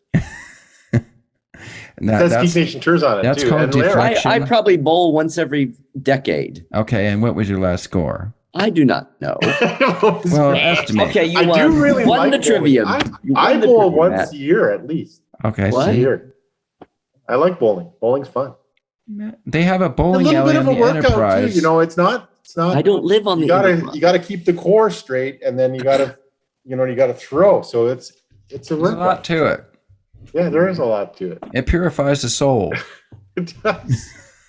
It does. It makes it. Does it? See, look how happy he is. Look at his eyes light up. His whole face is like radiating love. But how many pins do you normally? I normally use 47 pins. I usually use 47 pins when I bowl. And that relates. Larry, what do you do at Portal 47? We bowl with 47 pins. What else do you do with 47? What kind of lane do you put these pins in? You put them in a portal that gets you to backstage Star Trek in a way that no one else in this whole damn universe offers. It's a unique.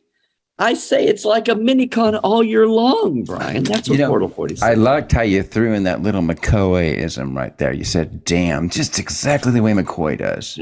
Because I wonder why somebody like you would know how to talk like Dr. McCoy. You got. I couldn't pivot that. Damn it, Matt! I'm a McCoy fan, not a radar caster. What do you? That's good. But say that That was say that pretty with more pathetic. flow. What? One more time. Take 2. Go. Damn it, Matt! I'm a McCoy fan, not a radar caster. Okay, take 3. I want you to spit more venom. McCoy was always spitting venom, man. No, he usually played a see, bad guy in most shows. This is stereotypical. McCoy never was. He was never that wacky doodle. No, He totally was. You see the expressions he does? He's like, he always when he's puts on his court, maximum in it. when he's Talking on DeForest. Okay, DeForest. I'm sorry, not McCoy. McCoy did not spit venom. It was DeForest Kelly was amping it up with every single line he had. Like, you know what I'm saying? Did he ever do a pirate show? No, he never did a. This thing about this thing about Okay, McCoy being. I'm willing to listen to your opinion. opinion on the subject. Say what? I said I'm willing to listen to your opinion on the subject. No, it's like it took me years before I figured out a lot of fandom had this opinion about. To me, McCoy was just the guy who was the grounded guy who got all the good lines, especially when they got into the movies. But McCoy was the guy who was grounded, and Kirk and Spock would be all like heroic, and McCoy would be the one, oh, come on, guys, you put your damn pants on the same way every day, the way the rest of us do. Get off it. You know, we're just on the ship out here doing shit. Okay, I'll buy that. That's my McCoy. And then I get around, oh, McCoy's such a curmudgeon, and he's such a, gripey pants, and he's so this, and I'm like, no, he's just... Okay. I have a magical toad that when I do this, it signifies some kind of immense truth that's about to be uttered. I have a solution to this. It only just now came out? Okay. Well, you summoned the magical toad of truth. Okay. Do I win a prize? Is this like Groucho's old show? Do I win a prize? You win. If I would give you this My Little Pony pen, if I could just stick it through the little portal there and you could take it. Here, I'll show you. It really is. I got a My Little Pony pen at Star Trek Las Vegas. That's all in the vendor room. See that, My Little Pony? That's a My Little Pony pen. Take it, Larry. Little Pony. Reach out. MLPP. Okay, just grab it. Grab it right now. Grab. You got it. You got it, man. Oh, it fell on the floor. It's out of the camera, but it's there, folks. Promise it's there. It just fell out of the camp frame. Yeah, I'll get it later. Okay. You can on the next show you can prove it to us that you have it. Anyways, what was I saying? Oh, truth. The truth toad. So We're the about out truth of toad time. says, wait, actually the truth toad, once you do this, then now it's we double must truth. take this out. Okay. Yeah. Really? So what was the truth? I don't believe. Oh, okay. Yeah. I got that. Whatever it was the first time, it's changed, apparently. So the truth toad has told me how to solve this Americans conundrum. pronounced toad trode? No, truth toad. Oh, trode. Oh, okay. No. Is he an ensign? I can roll the R if you prefer. The truth toad. Actually, French. The truth, the toad of truth. Well, he's That's thinking it. Indian, so. All right. What was the truth? Oh, right. It was that, okay, on one hand, Dr. McCoy is exactly as Larry says, right? On the page in the script. That's who he is, right? Okay. However, when DeForest Kelly says those lines, he says them with venom and amped up, you know what? So the truth toad says that both things are true. Okay, but I saw McCoy played by D. Kelly on the screen years before I ever saw words on a page. That's okay. So I'm just saying my affection for McCoy is based on what I saw on TV. Apparently I was in the minority. And anyway, that got me after a few years. I would see like the parodies where he's just like screaming and I'm like, okay. Yeah. Okay. Well, we each have our own perception of reality. I'll certify that right now. Okay. I mean, you know, that's McCoy. I don't see any activity in the truth toad indicating any kind of untruth. You sure you didn't smash him accidentally? No, Okay. it's fine. Okay. The lava lamp has not exploded. I like your lava lamp. I like you have a collie there too. It's very nice. And I got all kinds of stuff. I also have a second lava lamp in the other room. Every single morning, I get up at like between 4 and 5 in the morning. Does your lava lamp light up your blueprints in your master bedroom? No, because my wife insists that the lava lamp, as opposed to the blueprints, has to live outside the bedroom. Oh. And it also has to be turned off at night. So what I do is I get up at like 4 or 5 in the morning when it's still dark out. The first thing I do after I stagger out of bed in my underwear, okay, I make it through the door without making too much noise. The very first thing I do is turn on the lava lamp. Oh, I thought you liked blueprints. Okay. No. The blueprints are still in the darkness because my wife gets up several hours later than I do. So I turn on the lava lamp, and the lava lamp technical manual declares that once you turn on the lava lamp, you're supposed to keep it on for at least 8 hours. So I follow the directions for once in my life. Like that's the one time in my life where I actually read the manual and do what it says. Okay. And I turn the lava lamp on and I leave it on. No. So, and it soothes me. It soothes me. Like sometimes my brain needs to be soothed. And those blobs have a certain magically soothing quality. So they do. They do. Yeah, you can't really argue against that. You can't. Well, it's been a family favorite for 50 fathoms. Yes. Yeah. Anyway. Now, we could go deeper into what I've got here. I mean, okay, let's just address the Orville in the room. No Orville here. I do see the Orville. Oh, Orville in your room. Okay. This is the Orville in the room. I haven't seen season 3. Dude, you're completely missing out. Well, I'm going to watch it. I was going to watch it and Murders in the Building at the same time on Hulu. And yeah. You're screwing up you're messing up our metrics, dude. You might want to watch it on Disney Plus because everybody knows that Disney Plus is way cooler than Hulu. Hulu has a line. We said to draw the line. The line must be drawn here, no farther. Okay. At any rate, watch. Now, I dare you to watch the Orville and not cry. Okay. I've read, it was impossible not to see the entire world talking about the Orville as the season went by. Like I said, there's one episode, all I have to do is mention the episode and I start crying. Like right now, if I think about that episode, I will literally start crying. So, I mean, that says something about the show when you get an emotional response. Okay. And it's not like the Orville incident. Mm-mm. Okay. No. Yesterday's Orville? Okay. I think you're referring, in the Orville incident, are you referring to that? I'm just taking Star Trek titles with Enterprise and putting Orville in place. I believe the Enterprise incident, now I don't have all the titles right, but I believe that's the one where Spock is either seduces or is seduced by a most beautiful Romulan commander. Yeah, well, it's the Pueblo incident, only it's the Enterprise incident. Yeah. But in fact, I think it's left up in the air as to who's seducing who. Kind of, yeah. So anyways, but there is a point where she feels betrayed and she smacks him on the face because back in the 60s, that was one of the dramatic things that was done.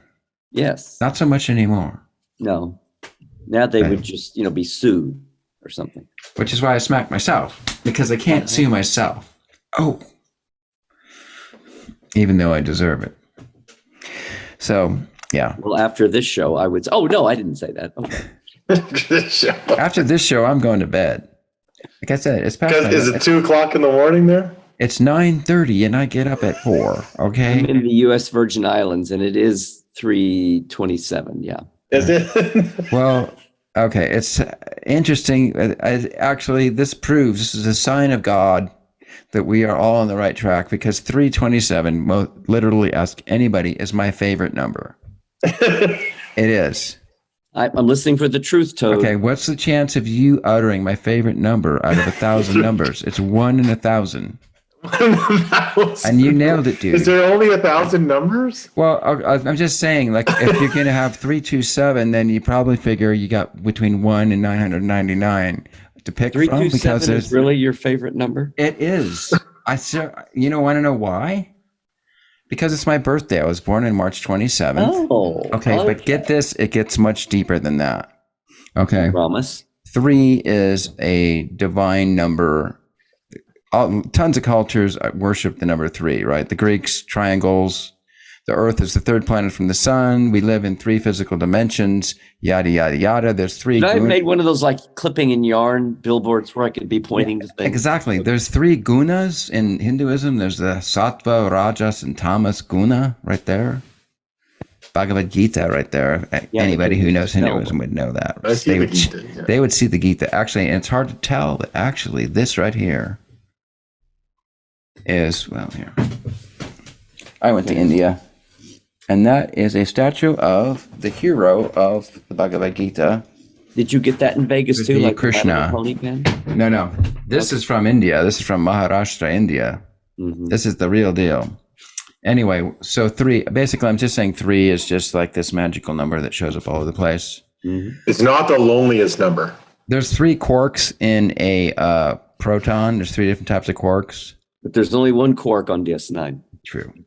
But he's made out of a combination of atoms that use 3 quarks. So that is true. Anyway, 3. So 3 is really good. Now 27. What's the deal with 27? Get this.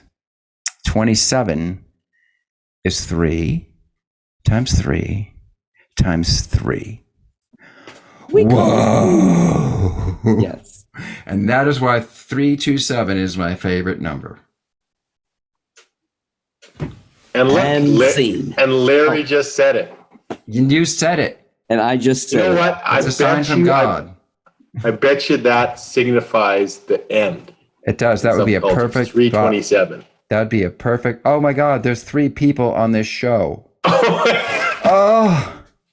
I just noticed that. And it's and I lost 27 years of my life just now. So yes, it's amazing. It is. It's totally amazing. It's a miracle. Shall we end? Or shall we begin with another 3 hours worth? I think Larry should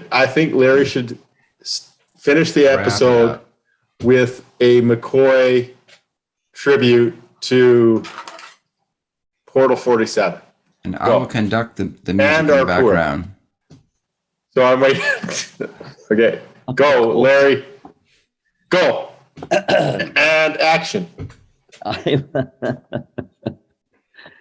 I'm an experienced leader, not a doctor, damn it. No. Well, don't start laughing at the end. You just got to follow through and just... I'm too tired not to laugh right now. Okay. I'm sorry. I'm usually really good about it. Like I suckered you in that one time. Twice. You did. Time thing, yes. I can do it when I want to or when I'm not exhausted. But yeah, yes. But that, no, that's, we said our piece. It's about experiences, not so much stuff anymore. And I just think that the big tour, in fact, it was his thing about it was Teras's idea. My whole mind went boom. And then that's when I started doing my day tours for people. If they're in LA and they have a weekend vacation or something and they want to do just a day tour, they can get me and do that, That's right. But again, that's at LarryNemecek.com, where you can find a link to the big tour, as well as everything else I do, like Portal 47. So would you prefer that the I Trek put... Files podcast and Tuesdays Live in Trekland, yes. Would you prefer that I just put the LarryNemecek.com link and they hit that and then go to all the other stuff? Or do you want like a whole bunch of different links that are basically little areas within your website? Well, definitely maybe Larry Nemecek and my Twitter, Okay. and my YouTube, more that way than the different pages. What about your Facebook? I don't care about the Facebook anymore. What? That's where I see you live every Tuesday on Facebook. That's true, but I'm trying to get people to go to YouTube. Is there an advantage to use the YouTube?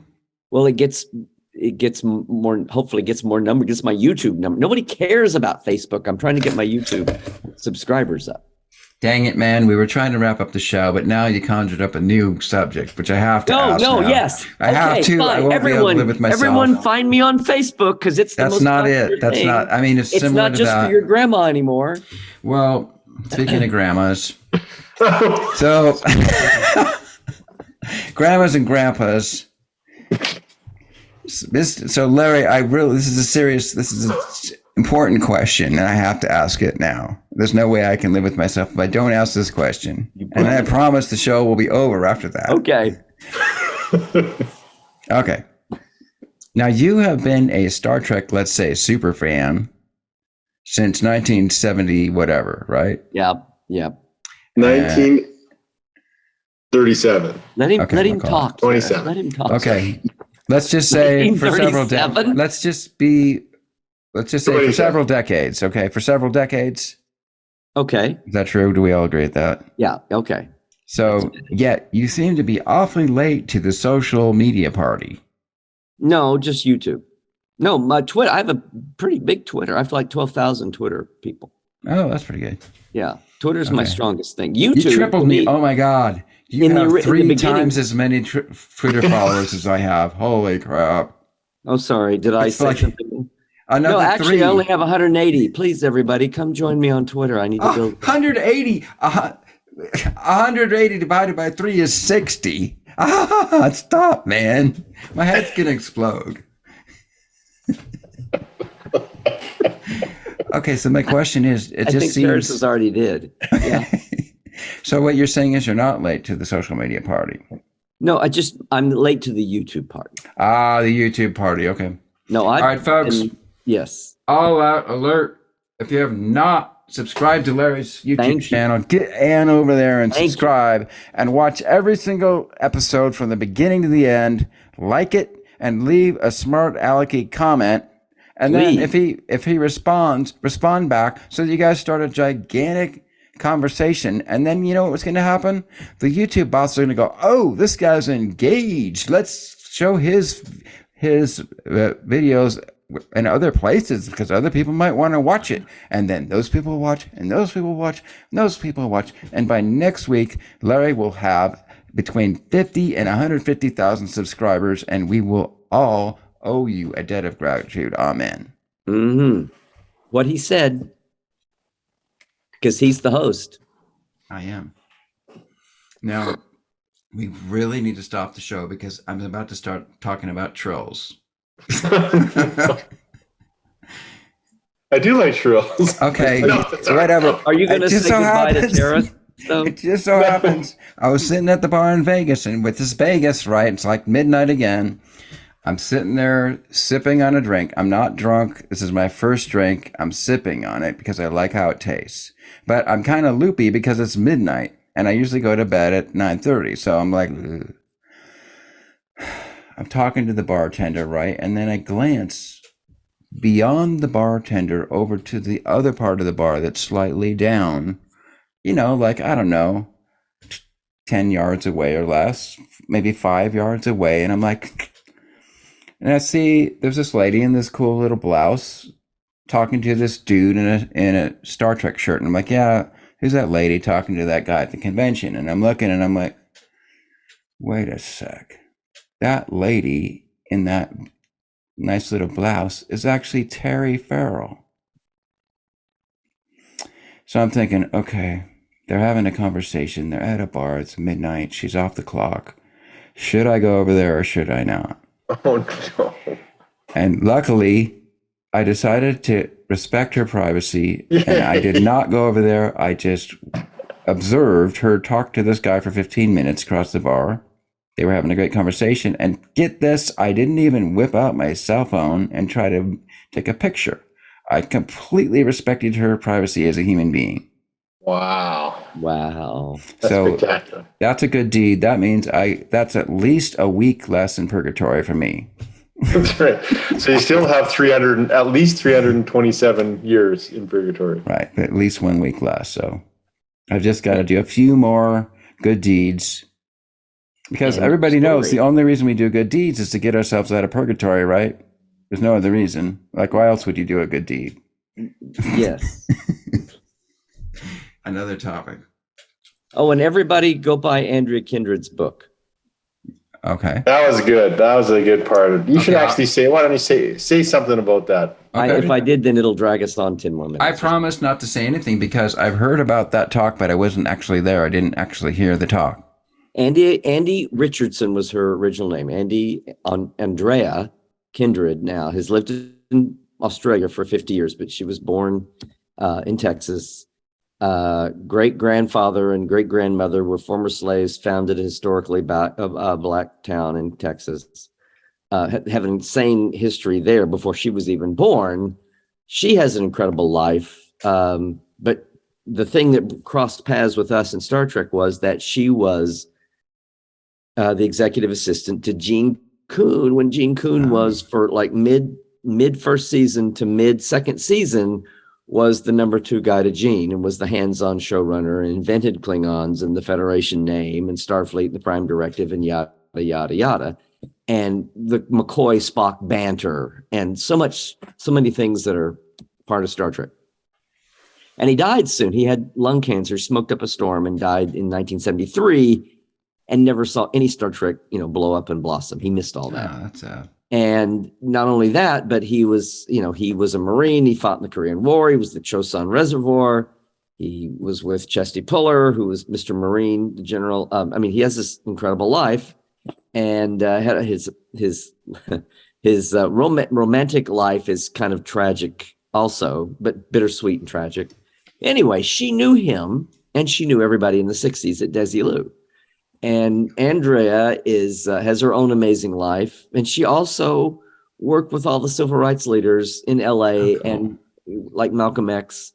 And then when Medgar Evers was killed, obviously early on, but when Martin Luther King would come to LA and they had meetings, and she has photos of them all at dinner, and she had her whole civil rights years together.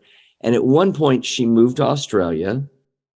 And has lived there ever since, which is why she hadn't been part of anything in the States until recently when we have, Zoom and virtual and podcast and all of this. Okay. But even in Australia, she wound up getting involved. She did some documentaries for Aboriginal rights, but she's a storyteller. She's got at least one really good TED Talk video up.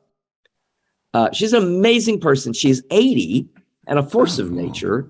We tried to get her on a stage 5 years ago when she was in the States for the first time in ages.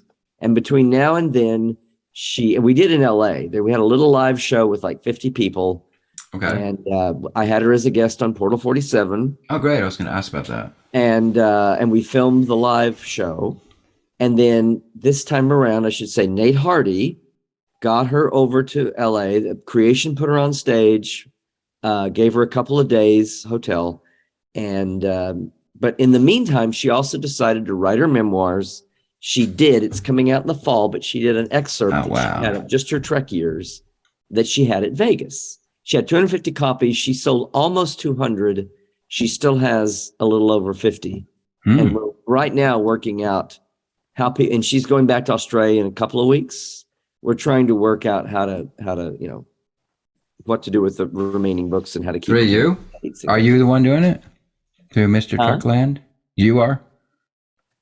Like if I want to buy that book, do I ask you? Do you have the copies? I haven't. I'll be in touch with her. It's all being decided this week right now. Okay. I'm going to implore you that you ask her to sign several of those books. Well, she's going to sign them all. The ones she knows before she goes back, she'll personalize. Okay. Cool. And I assume that they filmed her talk, right, at the convention? Yes, we filmed her talk at the. Yeah. So you are the ones that invited her? Nate got her here, but I was trying to get her 5 years ago, but it was too late, and they didn't get it. How amazing she is! Well, okay. Are you going to publish it on your YouTube channel? Yeah, we'll do something. I just got back from Vegas. Okay, well, there's another way. That's a good idea, actually. Or two. Huh? I think people would be interested in that, actually. Yeah, that should give you a lot of hits. No. And we recorded her for the Trek Files, so she'll be on my podcast next week. Oh, great. Yeah. Wow. Two. Okay, well, that was definitely fine because I had a wonderful roommate, the best roommate I could ever possibly want, who will remain unnamed so as to protect the innocent. But let me just say, oh, roommate, how I loved thee every second that we were together, every conversation, every little fight, every whatever it was pure heaven. And I look forward to us being roommates again one day. Like maybe we'll be roommates on the Star Trek cruise because my wife already said she's not going on that cruise this year. And I'm like, hon, I got to go on that cruise. Well, I'm not going. So now I'm stuck. I need a roommate. And I sort of wish I could get that same roommate again. Please, please reconsider. I'm sorry. Whatever I did, I didn't mean it. It's just me. So, first off, okay, I swear we're almost done. Were we ending the show? Yeah. We are. This is just a final epilogue. This is the epilogue to my dear roommate. So, is it an ode? It's an ode. No, my roommate's not dead. My roommate's alive, but just not in my life at the moment, and it causes great pain and longing. But the wisdom or the foolishness of having a Zoom call between me, my roommate, and my wife. Now, the very first thing my roommate says to my wife, now bear in mind, they'd already texted each other a bit, so they already decided they liked each other. The very first thing that comes out of his mouth, I'm sitting right next to him. Actually, I'm over at the table. I'm the guy doing the chat, and they're actually talking, but I'm chatting at them, right? I'm the moderator. He says to my wife, otherwise known as Chef Bev, and he says, "You are a saint. Anyone who can live with Matt every day for their life has to be a saint." So that pretty much sealed the deal. From then on, she was completely in love with him. And she realized she has a new ally. So my life has changed forever. With the wrong guy, probably. Oh, no, I didn't say that. Okay. Who knows why the good Lord put certain souls together? I was going to say, that's just a virtual picture of Teras. He went away 5 minutes ago. Okay. Anyway, so now on that note, let us wrap up the show. But all we have to do is live long and prosper. Mm-hmm. Is there any final words that you need to say? Dear Trekland, dear... Check out the tour. Check out the tour. Check out the tour. Live long and prosper. Check out the tour. Live long and prosper. Yes. Dudes. And we love you all. We love you. And Trek well. We love you all. Trekland, Trek well.